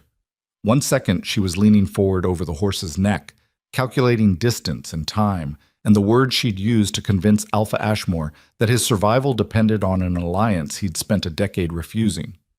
The next second the horse was falling, a wet, gurgling sound replacing the rhythm of its hooves, and Marin was airborne, thrown clear by instinct and 20 years of bad situations, hitting the ground shoulder first, rolling, coming up in a crouch with her short sword drawn and her back against a boulder. 3 wolves stepped out of the tree line. Silvercrest fighters. She knew them by the silver thread stitched into their leather armor, by the way they moved in a triangle formation designed to cut off retreat on 3 sides. 2 men and a woman, all shifted halfway into war form, their faces elongated, their hands tipped with claws that caught the moonlight like wet steel. "Long way from home, Scout." The lead fighter was a thick-chested male with a scar that ran from his left ear to his jawline. He circled to Marin's right, forcing her to split her attention. "Where you headed in such a hurry?" Marin said nothing. She adjusted her grip on the sword and measured distances. The one on her left was the closest. 8 feet, maybe 9. The woman had positioned herself behind and to the right, blocking the road south. Classic ambush geometry. They'd been waiting for her. Not randomly, specifically. Someone had told them she was coming. "Voss sends his regards," the lead fighter said. "He figured Blackthorn would try to call for help. Figured it'd be you." "Figured or knew?" The fighter smiled. It was the smile of someone delivering a message they enjoyed. "Knew. Your boy Kale's been talking to us for months. Who do you think told us where to find the Eastern Ridge trails? Who do you think told us the patrol schedules? Who do you think told us the Alpha would be too busy throwing away his mate to notice 300 fighters moving into position?" The words hit Marin like a second arrow. Not in the chest, deeper. In the place where 20 years of serving the Iron Fang Pack had built a structure of trust and loyalty and the belief that the people she fought beside were fighting for the same thing she was. Kale, Darius's second, the wolf who sat at the Alpha's right hand, who whispered in his ear, who had buried her intelligence reports not because he'd misjudged the threat, but because he was the threat. Her knuckles whitened on the sword grip. "How long?" "How long what?" "How long has Kale been selling out the Iron Fang?" "Since before the spring thaw. Voss made him an offer. Second of the combined pack after the merger. Real authority instead of playing nursemaid to an Alpha who makes decisions with his gut instead of his brain. Kale's a practical man. He took the deal." The fighter shrugged, a casual gesture that treated betrayal like a business transaction. "Nothing personal, just territory." Marin's breath came slow and controlled, each inhale drawn through her nose, each exhale measured, the discipline of a border scout who'd learned long ago that panic was a luxury the outnumbered couldn't afford. 3 against 1. War form against half form. No horse, no backup, no one who knew where she was. She attacked anyway. The move was fast and ugly and completely wrong by any textbook standard. She lunged left instead of right, going for the fighter who expected her least, her sword driving forward in a straight thrust that had no elegance and all efficiency. The blade caught the fighter in the gap between his breastplate and his hip guard, and he made a sound like a punctured bellows, and Marin was already pulling the blade free and pivoting before the other two could close. The woman came in high. Marin went low, dropping under the clawed swipe and driving her shoulder into the woman's midsection, using her momentum to carry them both backward into the boulder. The woman's head hit stone. She went limp. Marin rolled clear and came up facing the lead fighter, who was no longer smiling. "Should have brought more," Marin said. He came at her hard. No finesse, just speed and mass and the raw power of a war-form wolf who outweighed her by 100 pounds. She sidestepped the first swipe, took the second one across her left forearm. The claws opened her sleeve and the skin beneath it in 3 parallel lines that immediately began to bleed, and countered with a short, vicious slash across his reaching arm that severed tendons and made his hand go slack. He howled. She didn't give him time to recover. 2 steps forward, inside his guard, the sword angled upward, and she put the blade through the gap in his armor the same way she'd dropped the first one. Fast, functional, without ceremony. He fell. The forest was quiet. Marin stood over the bodies and breathed. Her left arm was bleeding freely, the cuts deep enough to need stitching, and her shoulder screamed from the landing, and somewhere in the back of her skull a clock was ticking. Every minute she stood here was a minute Darius didn't know that his second was a traitor, a minute Voss's plan moved forward unchallenged, a minute closer to the end of everything. She looked south, toward the Ashmore border. Still 4 hours away, and now she had no horse. She looked north, toward the Iron Fang stronghold. 6 hours on foot. Maybe 5 if she ran and didn't pass out from blood loss. The choice was not a choice. The alliance could wait. The betrayal couldn't. Marin tore a strip from her sleeve, wrapped her bleeding arm tight enough to slow the flow, and started running north. In the Iron Fang stronghold, Darius couldn't sleep. This was not unusual. Sleep had been a stranger since long before the rejection, an intermittent visitor that showed up when exhaustion overwhelmed the machinery of his mind and left the moment it recovered. But tonight, the sleeplessness had a different texture, a charged and electric quality, as if the air itself was trying to tell him something and he lacked the language to understand. He walked the walls. It was an old habit, learned from his father, who'd learned it from his father. The Alpha's midnight patrol, checking defenses not because he didn't trust his sentries, but because walking the perimeter forced the body to inhabit the space it was responsible for, made the territory real in a way that maps and briefings couldn't. The stone was cold under his hands. The wind carried the smell of pine and iron, and the faint chemical tang of too many bodies pressed into too small a space, 100 fighters sleeping in shifts in the barracks below, their anxiety seeping through the walls like groundwater. He stopped at the northern parapet. The Dragon Highlands were a dark mass against the starfield, indistinguishable from the sky except for their solidity, the way they blocked the stars, creating a jagged line of absence across the horizon. No glow tonight. Whatever had burned copper in those peaks last night was either gone or hidden, and Darius told himself he was glad. He was not glad. He was unsettled in a way that had nothing to do with Voss or the siege or the tactical nightmare awaiting him at dawn, and everything to do with the empty place in his chest that refused to stop being warm. "Can't sleep either?" Darius turned. Cale stood behind him on the parapet walk, his face half lit by the torches mounted on the wall, his expression carefully arranged into the mask of a loyal second, concerned about his Alpha's well-being. He carried 2 cups and held one out. "Thought you could use this." Darius took the cup. Warm cider spiked with something sharper. Whiskey, probably, from the private stock Cale kept in his quarters. "You should be resting. We move before dawn." "Couldn't. Too much thinking." Cale leaned against the parapet and looked out at the darkness. "I've been running the numbers on the eastern ridge. If we hit their camp at the tree line before first light, we can use the slope to our advantage. Uphill charges are brutal for the attacker, but downhill charges. With the right formation, 80 wolves could punch through their forward line before they scramble. It's risky. Everything's risky, but it's our best shot." Darius studied his second's profile in the torchlight. 20 years they'd known each other, grew up in the same training yards, fought their first battle side by side at 16, buried Darius's father together when the old Alpha fell in the border wars. 20 years of shared blood and shared strategy, and the kind of trust that only forms between people who've seen each other at their worst and chosen to stand together anyway. Had it all been a lie? Had Cale been performing loyalty while calculating betrayal? Or had something shifted? Some moment, some conversation, some accumulation of small discontents that had tipped the balance from partnership to treason? Darius would never know. The question itself was a trap, a door that opened onto an infinite regression of doubt. If Cale could betray him, who couldn't? If 20 years meant nothing, what did? The question would eat him alive if he let it, so he didn't let it.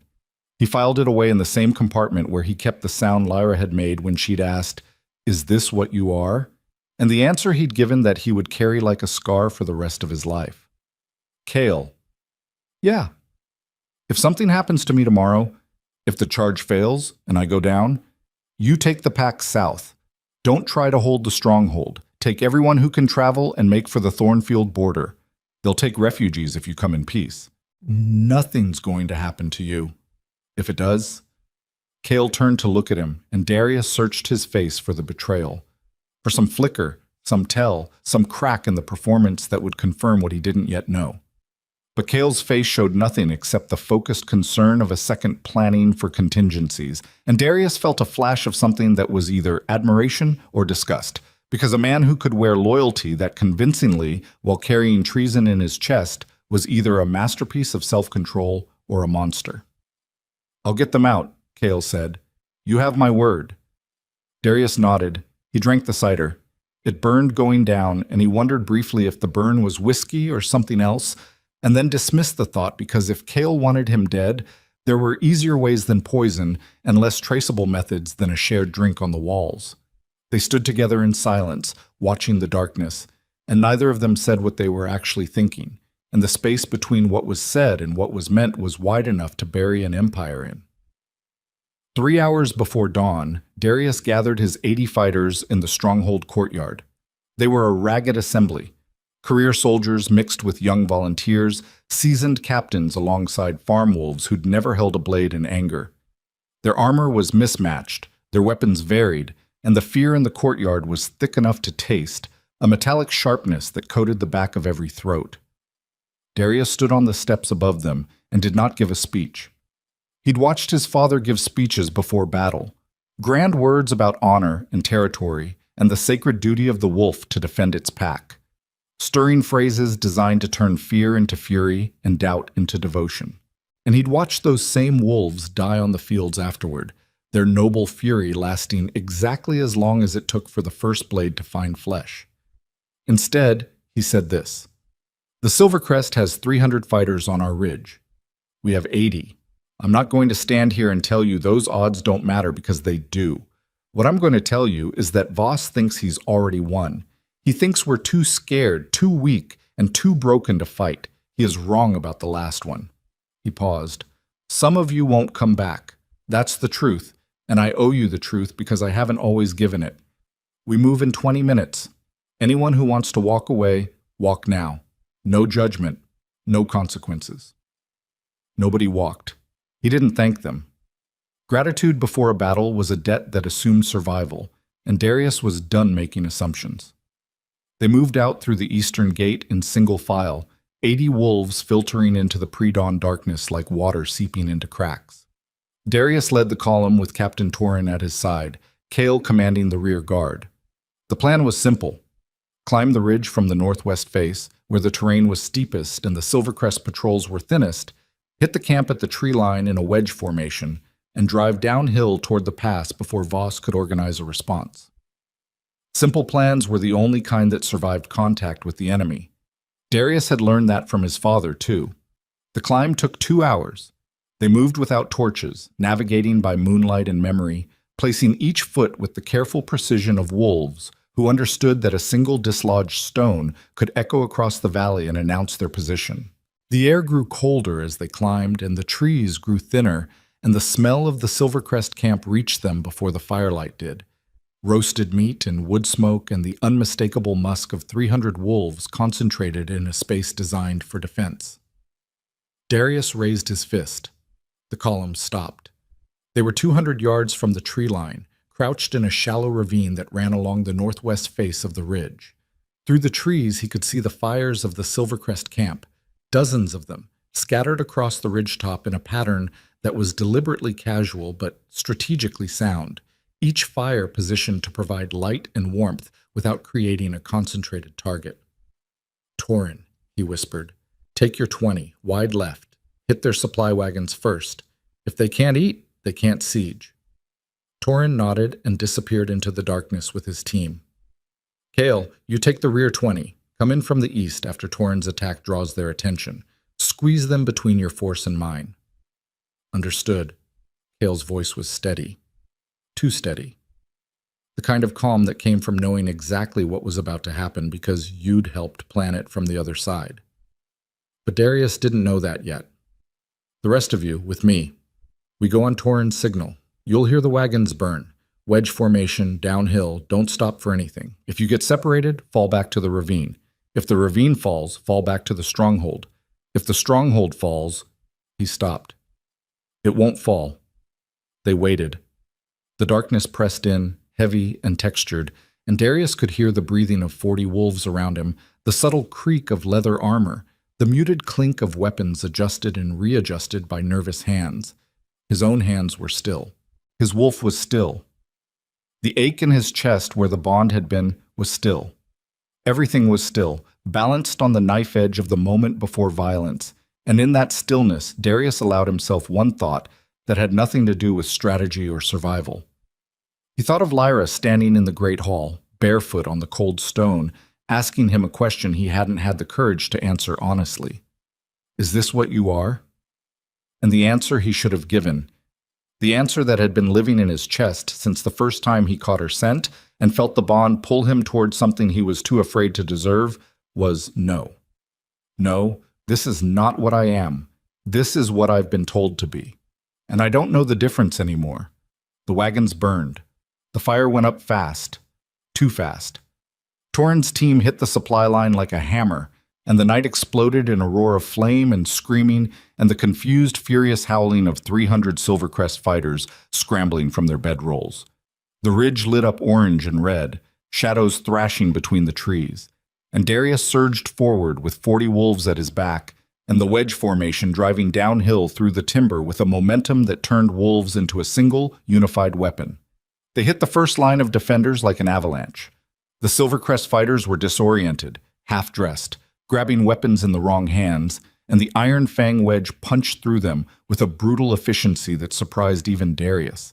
He fought at the point of the wedge, Alpha's privilege, Alpha's risk, his war form tearing through the chaos with claws and teeth, and the focused mechanical violence of a man who'd been trained for this since he could walk. 3 minutes. 5. The wedge drove deeper into the camp, scattering fires, toppling tents, sowing the kind of concentrated panic that turned superior numbers into a liability. Silvercrest fighters ran into each other, tripped over their own supply crates, shifted into war form with half their armor still unbuckled. Darius could feel the momentum building, that intoxicating wave of forward motion that made every fighter feel invincible, that made the impossible odds seem like just another number. Then the trap closed. It didn't close all at once. It closed the way good traps do. Gradually, imperceptibly, a tightening noose that you didn't feel until it was too late to slip. The Silvercrest fighters who'd been running in panic stopped running. The chaos that had seemed genuine settled into something that looked, from certain angles, orchestrated. And the fighters who'd scattered reformed, not in desperate clumps, but in disciplined lines, closing the gaps that Darius's wedge had torn open, sealing the Iron Fang force inside the camp like insects in amber. Darius felt it before he saw it. A shift in the air, a change in the quality of the noise around him, the difference between genuine confusion and the performance of confusion by fighters who'd rehearsed this moment. "It's a trap," he snarled. "They knew we were coming. Fall back! Fall back!" But falling back required the rear guard. Falling back required Kale's 20 fighters sweeping in from the east to create an exit corridor, to pry open the jaw of the trap long enough for the main force to slip through. Kale's 20 fighters never came. Darius fought his way to the edge of the reforming Silvercrest line, his war form drenched in blood that was mostly not his own, and looked east toward the position where Kale should have been. The tree line was empty. No attack, no flanking movement, no corridor, just darkness, and the grinding realization that the man he'd trusted for 20 years had walked his rear guard off the field and left 40 Iron Fang wolves inside the killing box. Kale! The name ripped from his throat like something odd, a sound that was part howl and part accusation and part the death rattle of every assumption he'd ever made about loyalty and brotherhood and the idea that shared history meant shared allegiance. The sound carried across the ridge, over the heads of the Silvercrest fighters who were tightening their lines with mechanical precision, and it found no answer. Because Kale was gone. Kale had always been gone. Not physically, but in every way that mattered, in the private calculus of his ambition, in the space between what he said and what he did, in the 20 years of proximity that Darius had mistaken for partnership because he'd never imagined that the knife in his back could be held by the hand at his shoulder. Torin appeared at his side, bleeding from a gash above his eye, his war form battered but intact. The rear guard isn't coming. I know. Kale, I know, Torin. What do we do? Darius looked at the closing lines. Silvercrest fighters, organized now, disciplined, their initial performance of panic replaced by the cold efficiency of soldiers executing a pre-planned encirclement.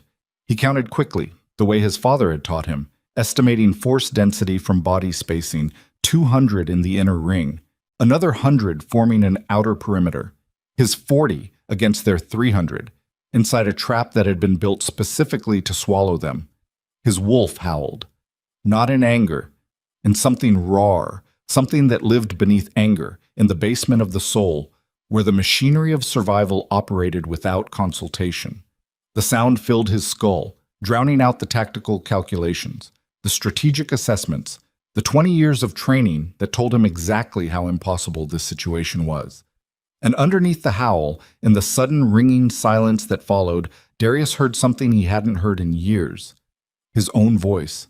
Not the Alpha's voice, the one that commanded and controlled and performed certainty for the benefit of wolves who needed to believe their leader had the answers.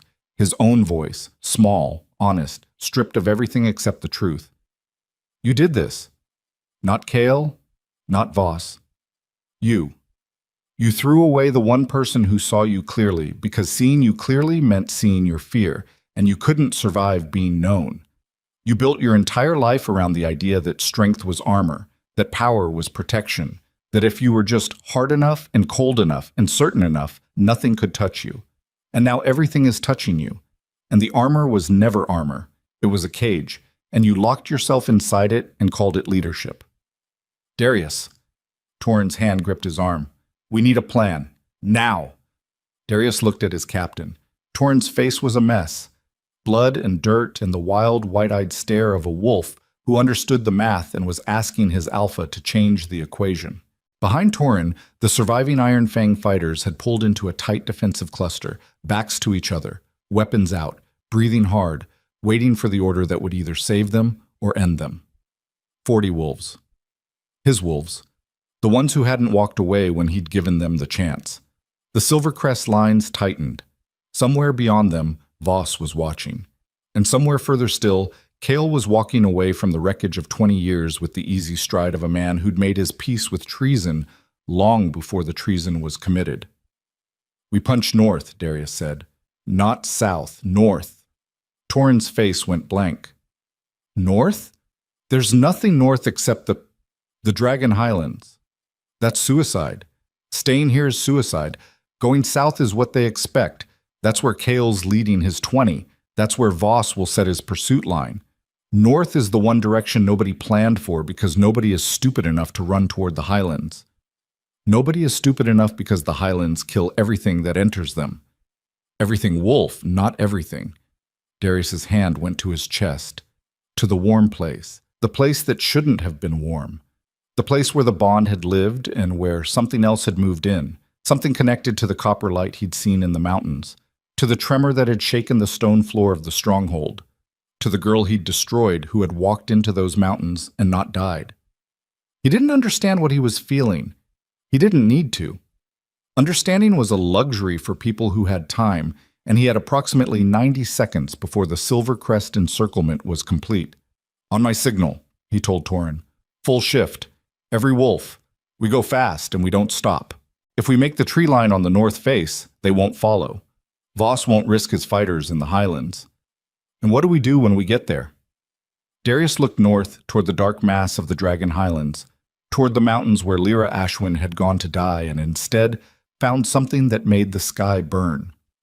His wolf pressed against his ribs, not howling now, but leaning, pulling, drawn toward those mountains by an instinct older than pack hierarchy, older than territorial boundaries, older than every structure Darius had built his identity on top of. "We find whatever's up there," he said, "and we hope it doesn't kill us." "That's not a plan." "It's what I've got." Torn stared at him for 1 second. 2. Then he turned to the fighters and snarled, "Full shift! North! Now!" The Iron Fang wolves shifted. All of them, simultaneously, the sound of 40 bodies reorganizing themselves, filling the night with the wet, percussive crack of bone and the tearing of leather armor that couldn't accommodate war forms, and the primal guttural sound of wolves becoming something larger, faster, more dangerous than the human shapes they wore in peacetime. Darius shifted with them, felt his body expand, felt his senses blow open like doors kicked off their hinges, smelled everything, heard everything, tasted the metal and ash and fear in the air with a tongue that was suddenly 6 inches longer. He drove north. 40 wolves behind him, running in a formation that was less strategy and more stampede, a concentrated mass of fur and claw and desperate speed aimed at the thinnest point in the Silvercrest line. They hit it like a battering ram. 400 pounds of shifted alpha at the front of a wedge of 40 warform wolves, and the Silvercrest fighters at the contact point went down like wheat before a scythe. Not because they were weak, but because nothing stands up to 40 wolves who have decided that forward is the only direction that exists. They punched through. The line broke. Briefly, messily, fighters tumbling aside, claws raking flanks, jaws snapping at the wolves who ran too slow or cut too close. Darius felt a blade, someone's blade, he didn't see whose, open a line along his right flank. And the pain was distant and irrelevant, filed away in the same compartment where he kept every other wound he'd worry about later. The tree line. The north face. The ground tilted downward, then upward, the terrain shifting from ridge forest to mountain approach, the trees changing from oak and pine to something older, something gnarled and twisted, trunks wrapped in lichen that glowed faintly blue in the darkness. Behind them, the Silvercrest fighters reached the tree line and stopped. Darius could hear them. The confusion, the shouted orders, Voss's voice cutting through the noise with an authority that was half fury and half calculation. "Let them go! Nobody enters the highlands! You hear me? Nobody!" The pursuit ended at the tree line.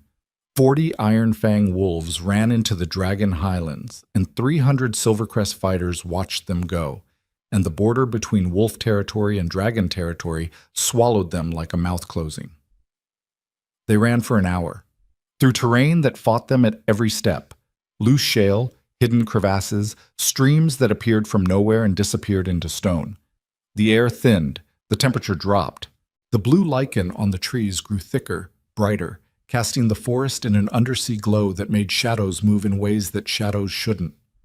Darius stopped when the first wolf collapsed. A young fighter, barely old enough to have her full war form, her legs giving out on a switchback, her body hitting the ground with the heavy finality of complete exhaustion. Then another, then 3 more. The adrenaline was wearing off, and underneath it was the brutal physical cost of a full-speed run through mountain terrain after a battle that had cost them more than they could afford. He shifted back to human form. The cold hit him immediately. A physical assault, the mountain air cutting through his torn clothes and the blood-slicked skin beneath them. His right flank burned where the blade had caught him, and his muscles vibrated with the aftershock of sustained combat, and his wolf had gone quiet in a way that felt less like exhaustion and more like waiting. "Count off," he rasped. They counted. 31 voices answered, 9 missing, left behind in the breakout, dead or captured on the ridge. Darius absorbed the number the way you absorb a blow, letting it land, feeling the impact travel through his body, filing it in the place where the cost of leadership lived. 9. He knew their names. He would carry those names. "We rest here. 1 hour. No fires. The glow from the lichen is enough." He leaned against a boulder and pressed his hand to the wound on his flank. It was deep enough to need attention and shallow enough to not need it immediately. Torin, set a watch. 2 wolves at each compass point. You think they'll follow? Voss won't, but I'm not worried about Voss right now. Torin looked at the glowing forest around them, at the twisted trees, at the shadows that moved wrong, at the air that tasted like sulfur and electricity. He didn't ask what Darius was worried about. He didn't need to. 20 minutes into the rest, the ground shook. Not the subtle tremor Darius had felt in the stronghold. This was direct, personal, a vibration that traveled through the boulder at his back and into his spine with the unmistakable rhythm of something approaching, something heavy, something that moved through the mountain the way a wolf moves through a forest, with the casual certainty of a creature that owns every inch of the ground beneath its feet. The wolves scrambled to their feet, weapons drawn, war forms half engaged, 31 exhausted fighters forming a defensive circle around their alpha with the grim automatic discipline of wolves who'd been trained to stand even when standing was the last thing their bodies could do. The trees parted. Not by wind, not by force. The trees bent, leaned away from the path of what was coming, their gnarled trunks flexing like living things clearing a road for something that didn't need to ask permission. Darius saw the eyes first, gold, enormous, burning with an intelligence that made every rational thought in his head go silent. Then the scales, silver, catching the blue lichen glow and throwing it back in fractured light. Then the shape, a body that was longer than the great hall of the Iron Fang stronghold, supported by legs that were thicker than the oldest trees in the forest, moving with a grace that contradicted every physical law Darius understood. A dragon. An actual, living dragon, standing in the forest 30 feet from where he stood, looking at him with eyes that held 300 years of patience and something that looked impossibly like recognition. Darius Blackthorn. The voice was inside his head, inside his bones. He staggered, his hand going to his temple, his wolf surging forward with a panic that was primal and absolute. The recognition of something higher on the food chain, something that existed in a category his instincts didn't have a name for. What? You were not expected, but you are not unwelcome. Who? The Queen sent me. Darius's heart stopped. Not figuratively. It skipped a beat, a physical lurch in his chest that he felt like a fist clenching, because he knew who the dragon meant. He knew it before the word formed in his mind, knew it in the warm place in his chest, knew it in the remnant of the bond that shouldn't have existed anymore but did, somehow transformed into something he couldn't name. Lyra. The silver dragon lowered its massive head, and behind it, in the blue-lit darkness of the forest, more shapes moved. Smaller dragons, their scales catching the light like living jewels, forming a corridor through the trees. A corridor that led deeper into the highlands, deeper into the mountains, toward whatever waited at the heart of this ancient territory. The Queen will decide what becomes of you. Darius looked at his wolves. 31 fighters, exhausted, wounded, betrayed by one of their own, stranded in territory that should have killed them. They looked back at him with faces that held fear and trust in equal measure. The fear of what stood before them balanced against the trust they'd placed in the man who'd led them here. He had brought them into the dragon's mouth, literally. And the only way forward was deeper. He thought of Lyra.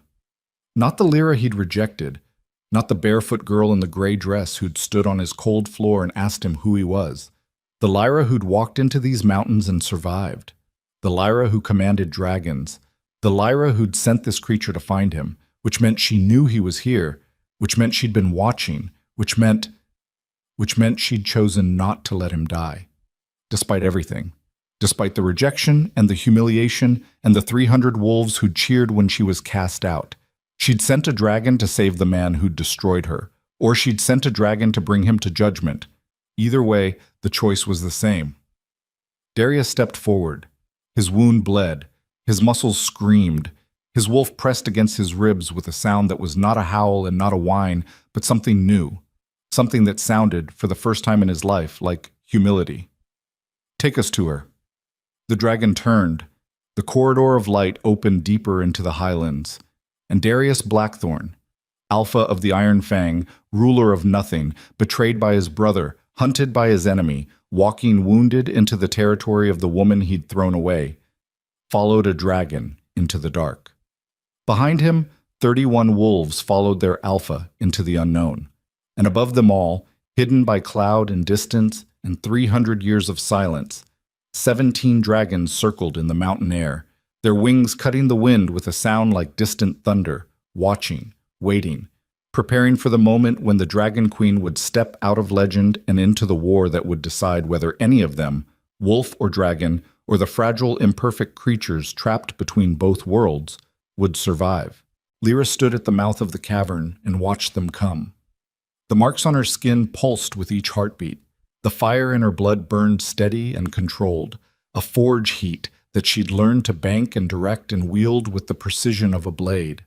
Her eyes glowed gold in the darkness, and the wind that tore at the mountain didn't touch her, because the wind answered to her now, and she had told it to be still. She could see Darius. Even at this distance, even through the darkness and the forest and the 700 miles of pain between who they'd been and who they were now, she could see him. The wound on his flank, the blood on his hands, the way he walked, not with the arrogant certainty of an alpha who believed the world owed him obedience, but with the heavy, deliberate stride of a man who had finally run out of illusions and was carrying the weight of everything that remained. She felt nothing. That was the first thing she noticed, and it surprised her because she'd imagined this moment 1,000 times during her training. The moment when Darius Blackthorn would stand before her and she would finally have the power she'd lacked in his great hall, the power to return every humiliation he'd dealt her. But the trial of flame had burned that fantasy away along with everything else. What remained was not rage or satisfaction or the hungry vindication of the wronged. What remained was clarity. And clarity said that the man walking toward her through the dragon-lit forest was not her enemy. He was something worse. He was a problem she was going to have to solve. Vaelthirn settled beside her, its massive body radiating heat that pushed back the mountain cold. My queen, he brings 31 wolves, wounded, exhausted, desperate. I know, he brings them to your mercy. I know that too. What will you do? Lyra watched Darius emerge from the tree line into the clearing below the cavern. He looked up. Their eyes met across 300 feet of open ground, and the distance between them was not 300 feet. It was every word he'd spoken and every word he hadn't, every choice he'd made and every choice he'd refused, every moment he'd looked at her and seen nothing, and every moment she'd looked at him and seen everything. He stopped. His wolves stopped behind him. 31 fighters, ragged and bleeding and beaten, standing in the territory of creatures they'd been taught to fear since childhood, looking up at a woman they'd been taught to pity. Lyra said nothing. She let the silence hold. She let it fill the clearing the way water fills a bowl, but completely, leaving no room for pretense or performance or the comfortable lies that powerful men tell themselves when they're not ready to face what they've done. Then she spoke, and her voice carried down the mountainside with the resonance of the compact, amplified by the stone and the air and the 17 dragons who listened from their perches above. Kneel! The word hung in the air like a blade. Darius looked at her. She looked back, and in the space between them, the entire history of what they'd been to each other, the bond, the rejection, the great hall, the cold stone floor, compressed into a single, irreducible choice. He could refuse. He was still an alpha.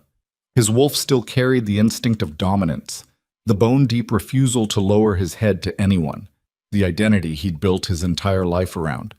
Or he could kneel, and in kneeling become something he'd never been before, something honest. Darius Blackthorn, alpha of the Iron Fang Pack, looked up at the Dragon Queen who'd been his fated mate, and his wolf went quiet, and his pride went quiet, and the empty, warm place in his chest where the bond had lived filled with something he didn't have a name for, something that felt like the first true thing he'd experienced since the night he destroyed the only person who'd ever seen him clearly. He went to his knees. Behind him, 31 wolves followed, and above them, the dragons roared. The roar faded. The silence that replaced it was not empty. It was pressurized, loaded with the weight of 17 dragons watching from the cliffs above, and 31 wolves kneeling on cold stone below, and a queen standing between them with fire in her blood and nothing in her eyes that resembled mercy. Darius stayed on his knees, the stone bit into his kneecaps, and the wound on his flank was bleeding again. Slow, steady, soaking the waistband of his torn trousers with a warmth that contradicted the freezing mountain air. His wolf was silent. Not suppressed, not caged, but genuinely still, as if the animal inside him had finally encountered something it recognized as higher authority and had responded not with challenge but with relief. Lyra descended.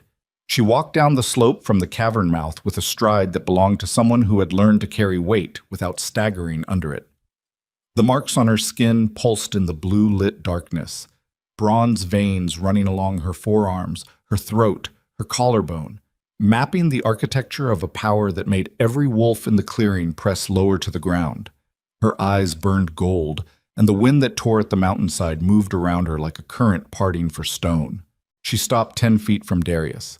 "Your second sold you to Voss." Not a question. She said it the way someone states the temperature. A fact, observable, requiring no confirmation. Kale fed them your patrol routes, your troop numbers, your ceremony schedule. The Silvercrest knew you'd be distracted by the rejection. They planned their invasion around it. Darius's jaw tightened. "How do you know this?" "Because I have 17 dragons in the sky, and they see everything between here and the coast. I've been watching Voss move his pieces for weeks." She paused, and the pause carried something heavier than accusation. "I've been watching you make every mistake I couldn't stop you from making. You could have warned me. Would you have listened?" The question landed like a blade between his ribs, and the worst part was the answer. No, he would not have listened. If Lyra Ashwin, rejected, bondless, wolfless Lyra Ashwin, had sent a message warning him about his own second's betrayal, he would have dismissed it as bitterness, as manipulation, as the desperate play of a woman who couldn't accept being thrown away. He would have crumpled the message and tossed it into the fire and told himself he knew his people better than she ever could, and he would have been wrong, the way he'd been wrong about everything. "No," he said. Lyra studied him, not the way she'd studied him in the Great Hall, searching for the person underneath the alpha, hoping to find someone worth the bond's investment. This was different. This was assessment. Clinical, detached, the calculation of a commander evaluating a potential asset and deciding whether the cost of acquisition was worth the return. "Get up." He stood. His legs protested, the climb, the fight, the hours of running through hostile terrain. But he locked his knees and held. "There's something coming that's bigger than your war with Voss, bigger than any of this." Lyra turned and looked south, toward the wolf territories, toward the distant strongholds and borders, and the centuries of accumulated grudges that kept the packs tearing at each other's throats. "The barriers are failing. Every drop of wolf blood spilled in territorial combat weakens the seals that have kept something very old and very dangerous locked away.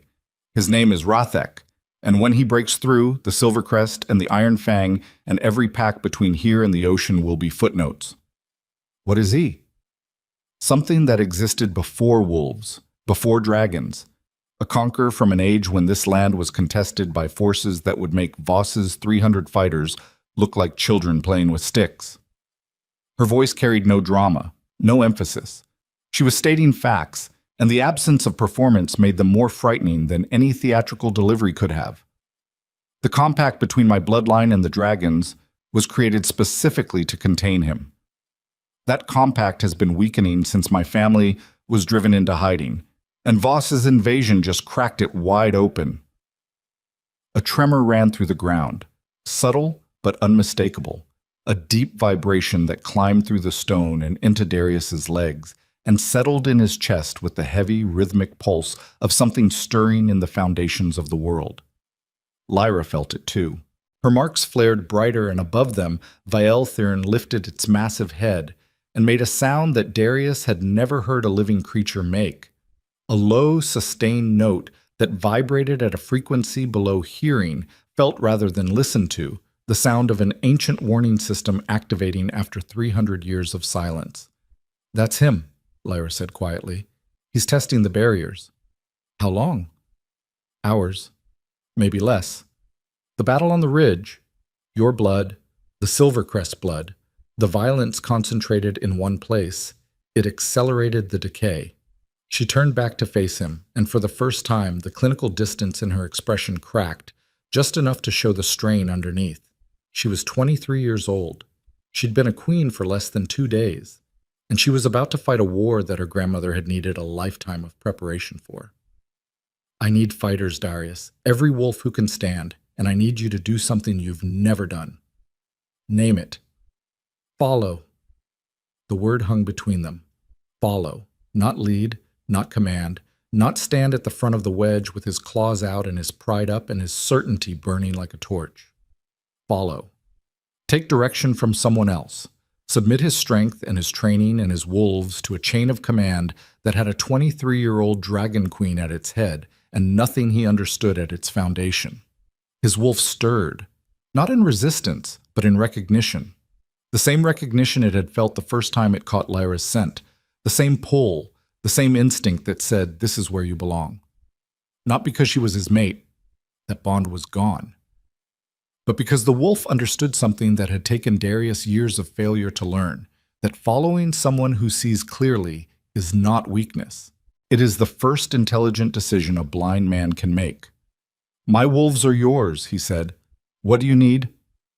The next 4 hours were the most disorienting of Darius's life. Lyra commanded the way fire commands, not through force but through inevitability. She moved through the preparation with a focus that never wavered, issuing orders to dragons and wolves simultaneously, her mind operating on a scale that Darius could barely comprehend. She positioned the 17 dragons in a formation that covered the southern approaches to the highlands, their massive bodies creating a wall of scale and flame between the mountains and the wolf territories below. She organized Darius's 31 fighters into 3 mobile squads, each one paired with a smaller dragon for aerial support, drilling the wolves on coordination techniques that required them to abandon every tactical instinct they'd been trained with and learn new ones in real time. Darius watched her work and felt something reorganize inside his chest, not the bond. The bond was dead, severed, and buried and gone. Something else. Respect, maybe. Or awe. Or the humbling recognition that the woman he'd rejected for lacking visible power possessed a kind of authority he'd never encountered. Authority that didn't come from threat or tradition or the ability to tear someone's throat out, but from the simple, devastating competence of someone who understood the situation completely and responded to it without hesitation. She never raised her voice. She never needed to. The ground shook again at midnight, harder this time, sustained, the mountain groaning like a living thing in pain. Cracks appeared in the rock face above the cavern, spider-webbing across the stone with a sound like breaking ice. The blue lichen dimmed, flickered, died in patches, and in the spaces where it failed, a different light appeared, a dull, sulphurous red, seeping through the cracks from somewhere far below, pulsing with the same rhythm as the tremors. Vaelthirn landed in the clearing with an impact that shook the trees. The southern barrier has fallen. Rathek's forces are breaching the first seal. Lyra's face went still. Not calm. Still, the way water goes still before it breaks over a dam. How many? Hundreds. Creatures of the old war. They pour through the breach like insects from a burning hive. And Rathek himself? Still contained. The inner seal holds. But if his forces reach the second barrier, he breaks through. I know. She closed her eyes. The marks on her skin blazed white-hot, and Darius could see her calculating. Not numbers, not terrain, but something vaster, something that operated on a scale where individual battles were data points in an equation that spanned centuries. She opened her eyes. We meet them at the valley, the narrows between the twin peaks. It's the only approach wide enough for a massed assault, and it's narrow enough for 17 dragons to hold. She looked at Darius. Your wolves take the flanks, the high ground on either side of the valley. When Rathek's forces commit to the center, you collapse from both sides. A hammer and anvil. The dragons are the anvil. You're the hammer. Don't be late. Darius split his wolves. Torrin took 16 to the eastern ridge. Darius took 15 to the west.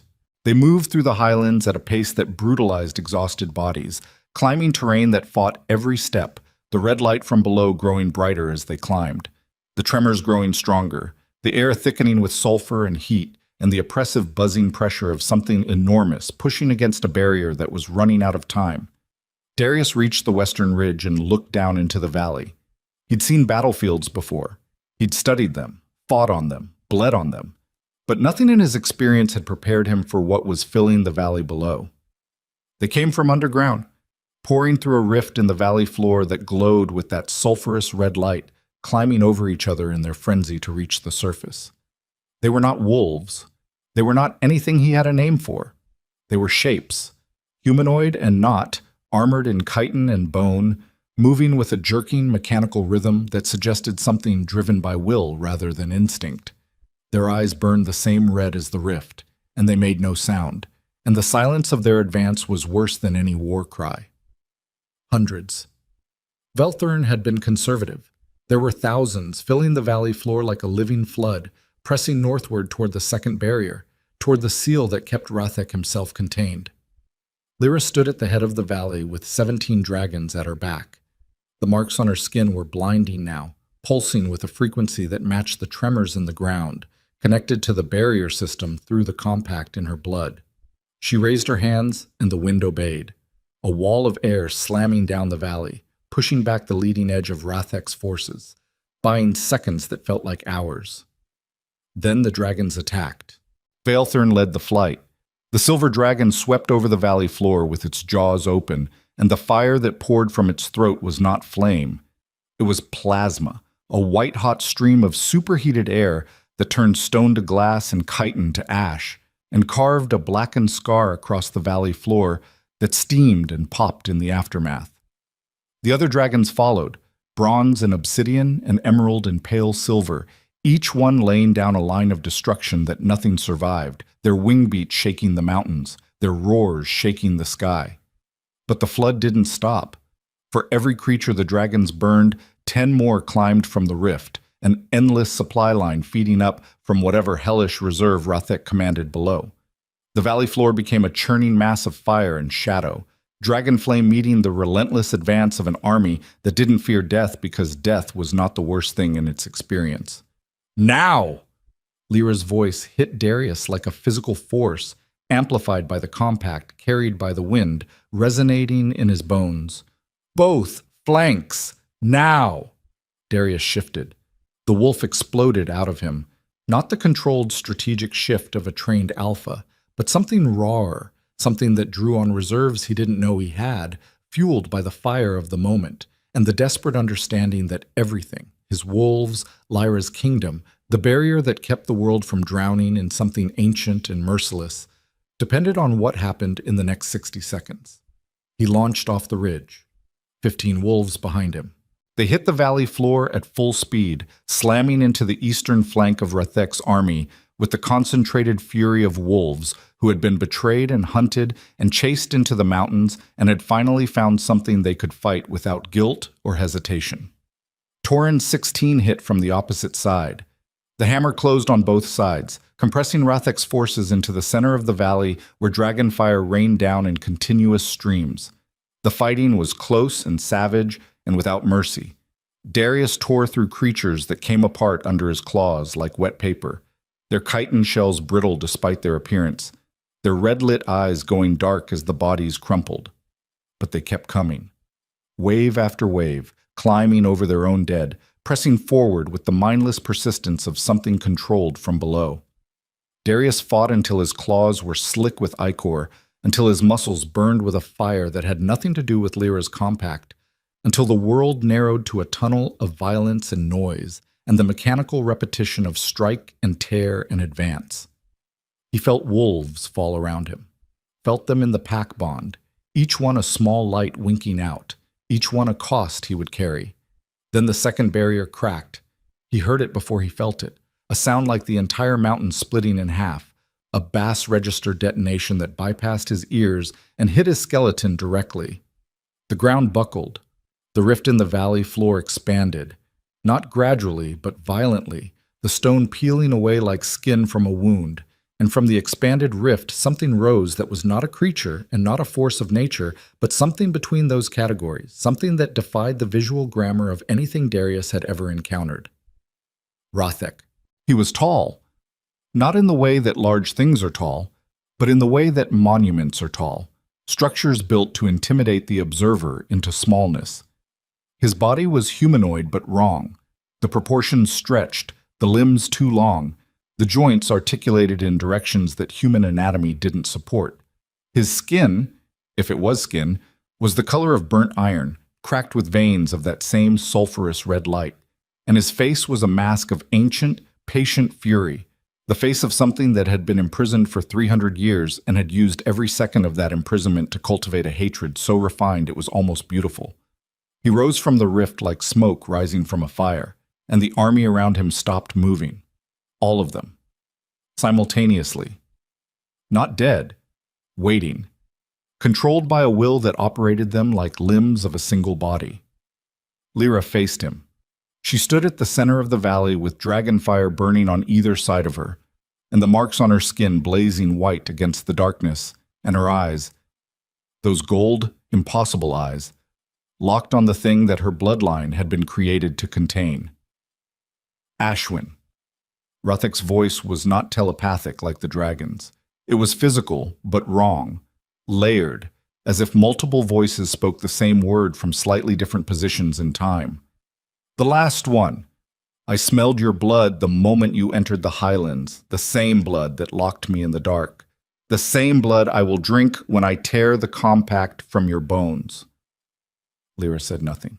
She raised her hands, and the marks on her skin flared, and the remaining barrier, the inner seal, the last lock, blazed with light, reinforced by the fire in her blood, strengthened by the compact that connected her to 17 dragons and 300 years of accumulated power. Ruthek pressed against it. The seal buckled. Lyra staggered, one step back, her boots scraping stone, her arms trembling with the effort of holding something that was pushing with the weight of centuries. Darius saw her falter. He didn't think. The wolf didn't think. There was no calculation, no strategy, no assessment of risk versus reward. There was only the sight of Lyra Ashwin, the woman he'd thrown away, the queen who'd risen from the wreckage of his cruelty, standing alone against something that could unmake the world, and the absolute bone-level certainty that he would rather die at her side than live knowing he'd watched her fall. He shifted back to human form. The cold hit him, the pain hit him, every wound, every torn muscle, every cost of the night landed on his body simultaneously, and he absorbed it all, let it pass through him, and started running. Not away. Toward Lyra. Toward Rothek. Toward the seal that was cracking under the pressure of something that had waited 3 centuries for this moment. He reached her side. She didn't look at him. Couldn't. Her entire being focused on the barrier, on the compact, on holding back the flood. "What do you need?" he gasped. Everything. He didn't understand, but his wolf did. The animal surged forward, not outward, not into the shift, but inward, into the place where the bond had lived, the warm place, the place that shouldn't have existed anymore. And in that place, something answered. Not the bond. The bond was dead. But the channel it had carved, the pathway between his life force and hers, was still there, like a riverbed waiting for rain. Darius reached for Lyra's hand. His bloody, clawed, battle-ruined hand closed around her glowing fingers, and the moment they touched, the channel opened, and the wolf inside him poured everything it had, every ounce of strength, every reserve of energy, every scrap of the raw, wild power that made an alpha, through the connection and into Lyra's body. The marks on her skin detonated. Light erupted from the contact point, not bronze, not gold, but white, pure white, the color of a fire that had burned past color into something more fundamental. It raced up Lyra's arms and across her body and into the seal, and the barrier that had been cracking moments ago blazed with a brilliance that turned the entire valley to daylight. Ruthek screamed. The sound shattered stone. The creatures in the valley collapsed, all of them, simultaneously, the puppeteer's strings cut by a force that overwhelmed the will controlling them. The warlord staggered. his iron skin cracking, the red light in his veins flickering, his monument body suddenly looking less like a conqueror and more like something caught in a current it couldn't fight. But he didn't fall. He braced himself against the light, his massive hands digging into the stone floor, his face twisted into a snarl that carried 3 centuries of imprisoned fury. The seal was holding, but Rethek was pushing back, and the point of contact between unstoppable force and immovable object was Lyra's body, and Darius could feel her shaking, could feel the energy pouring through the channel between them, draining faster than his wolf could supply it. "It's not enough," Lyra whispered. Her voice was thin, strained, the voice of someone lifting something heavier than their body was built for. "Darius, it's not... I know." His hand tightened on hers. His vision was blurring. The wolf inside him was emptying, pouring itself out through the channel, giving everything. And still the warlord pushed, and still the seal cracked, and still the world balanced on the edge of a blade held in the hands of 2 people who had destroyed each other and were now the only things keeping each other alive. Above them, 17 dragons dove. Vaelthirn led, its massive body angling directly at Rethek, its jaws open, the fire building in its throat with a sound like a thunderstorm compressed into a single point. The other dragons followed. A synchronized strike. 17 streams of dragonfire converging on the creature in the rift, adding their power to Lyra's barrier, to the compact, to the desperate equation of force versus force that would determine whether the seal held or the world burned. Darius's knees buckled. Lyra's knees buckled. They held each other up, 2 people on their knees in the center of a valley of fire and ruin, their hands locked, their blood mixing where his wounds met her glowing skin. The channel between them carrying everything they had left into a barrier that was either going to hold or wasn't. The dragons hit. 17 streams of fire struck Rethek simultaneously. The warlord's scream became something beyond sound, a frequency that cracked the mountains and shattered the remaining chitin soldiers and sent shockwaves racing across the valley floor in concentric rings. The seal blazed. The compact blazed. The marks on Lyra's skin blazed so bright they left afterimages on the stone. And the world went white. The white faded in stages, first to silver, then to gray, then to the pale, exhausted light of a dawn that had no business being so quiet after what the night had held. Darius opened his eyes. He was on his back. The stone underneath him was warm, not from sunlight, but from residual heat, the valley floor still radiating the aftermath of 17 dragonfires and a barrier that had burned bright enough to turn night into noon. His hand was empty.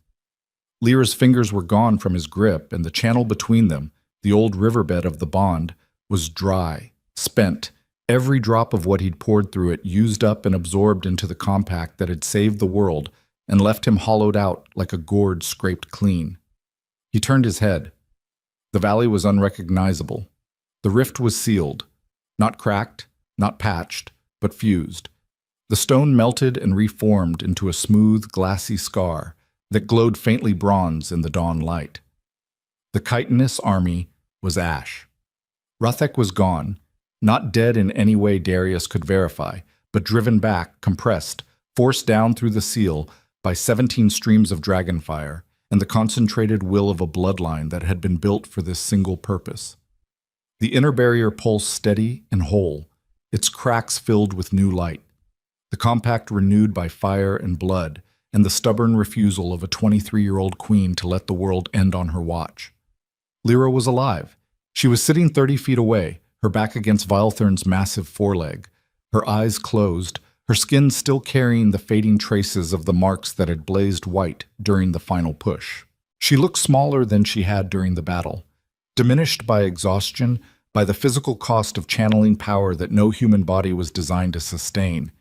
Her hands rested in her lap, palms up, and the marks on her forearms pulsed faintly with each breath, a rhythm so slow it was almost imperceptible. Darius sat up. His body protested everything. The wound on his flank had clotted badly, his muscles felt like they'd been taken apart and reassembled wrong, and the place where his wolf lived was quiet in a way that scared him. The animal depleted to a depth he'd never reached before. He'd given everything through the channel, not just strength, himself. the raw material of what made an alpha, poured out through a connection he'd destroyed and rebuilt in the same night. He got to his feet and walked toward her. Each step cost him something, and he paid it without complaint, because the currency of pain was the only honest transaction he'd conducted in years. Lyra opened her eyes when his shadow fell across her. Those gold eyes, dimmer now, threaded with exhaustion, but still carrying the intelligence and the weight and the terrible clarity of someone who had looked at the worst the world could produce and had not flinched. "You're alive," she said. Her voice was rough, scraped raw, the voice of someone who'd held back a tidal wave with her bare hands. "Barely." "That's still alive." He lowered himself to the ground beside her. Not close, not touching, but near enough that the warmth radiating from Vilethern's scales reached both of them. The dragon's golden eye tracked him, enormous and unblinking, but the hostility he'd expected wasn't there. Something else had taken its place. Acknowledgement, maybe. The recognition of a debt paid. They sat in silence for a long time. The dawn brightened. Somewhere in the valley, the surviving wolves were moving, Torn's voice carrying faintly on the wind, organizing the wounded, counting the living and the dead. 26 wolves had survived the night. 5 had not. Darius heard each name reported and filed them in the place where the cost lived, the place that was getting crowded. "What happens now?" he asked. Lyra didn't answer immediately. She was looking south, toward the wolf territories, toward the world she'd been cast out of and had just saved. The marks on her skin had settled into a steady, low glow. Not the blazing intensity of battle, but the banked warmth of a fire that knew it didn't need to prove anything. "I've sent dragons to the Silvercrest camp. Voss will be informed that the barrier has been restored and that any further territorial aggression will be answered by the Dragon Throne directly." She paused. "He'll comply. He's a strategist, not a fool. When the math changes, he changes with it." "And Kale?"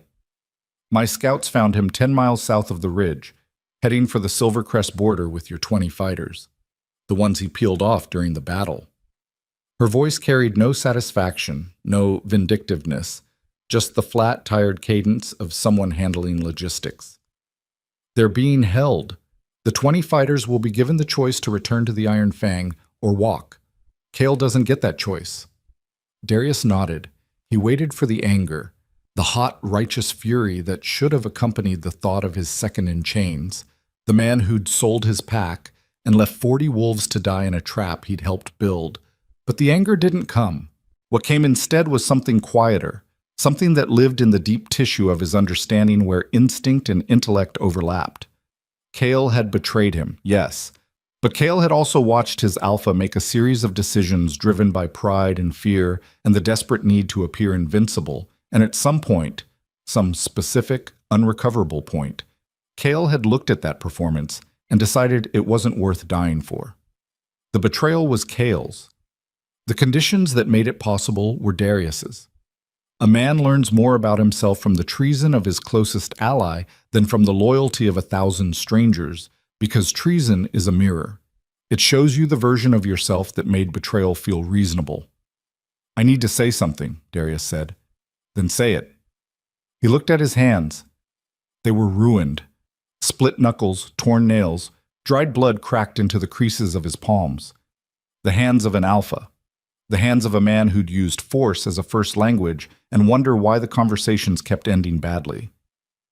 "I stood in my hall and called you a mistake. I said the bond was wrong. I said you had nothing to offer my kingdom." He breathed. The breath hurt, not from wounds, but from the weight of what he was carrying into the open air for the first time. "I was the mistake. The bond wasn't wrong. I was. And you didn't have nothing to offer. You had everything. I just couldn't see it because everything you had didn't look like what I'd been taught to value." Lyra was quiet. The marks on her skin pulsed once, a single, slow beat, like a heart acknowledging something without responding to it. "I'm not asking you to forgive me," he continued. "I wouldn't believe it if you did. Forgiveness that comes that easy doesn't hold. What I'm telling you is that I know. I know what I did, and I know what it cost, and I know that no amount of fighting beside you tonight earns back what I destroyed." He looked at her. "I'm stepping down." Lyra's eyes met his. Stepping down. As alpha. The Iron Fang needs a leader who builds, not one who breaks. I'm good at war and bad at everything else, and I've spent my entire life pretending that war was all that mattered because it was all I knew how to do. He paused. I'm not going to pretend anymore. The silence that followed was long and textured and full of things that neither of them said, because some truths are too large for language and can only be communicated through proximity. Through two people sitting side by side in the aftermath of something impossible, breathing the same air, alive against all odds, separated by everything that had happened between them and connected by the undeniable fact that they had held the line together when holding the line was all that stood between the world and the dark. The packs will need to unite, Lyra said finally, not under an alpha, not under any single wolf, under an alliance, something new, something that includes the Dragon Throne and the Wolf Territories and anyone else who wants to stand on the right side of what comes next. Ruthik isn't gone. He's contained, and contained doesn't mean forever. I know. The Alliance will need someone on the ground, someone who knows the Wolf Territories, who knows the politics, who knows how to talk to alphas who don't want to listen.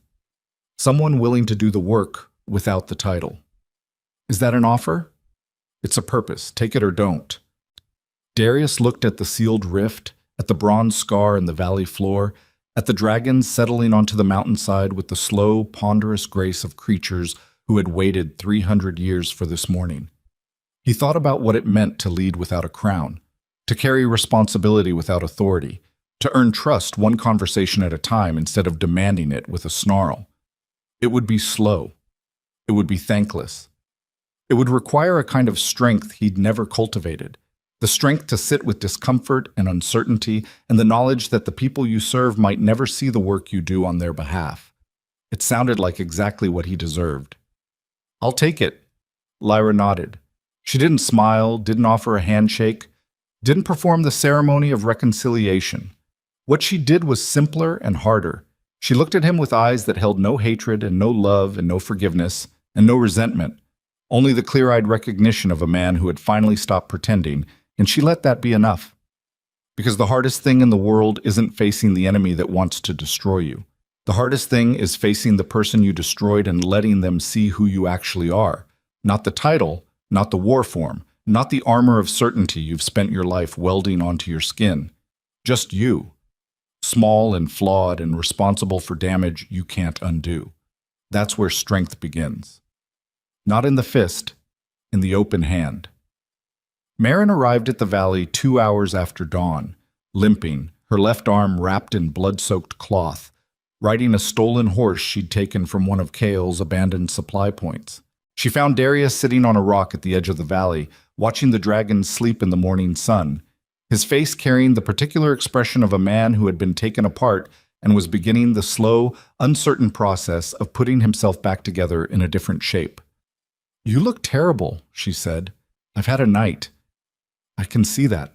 She dismounted, wincing, and sat on the rock beside him. They looked at the valley together, at the sealed rift, at the sleeping dragons, at the wolves and the dragon queen and the strange, improbable alliance that had saved everything from the dark. "Kael?" "Caught.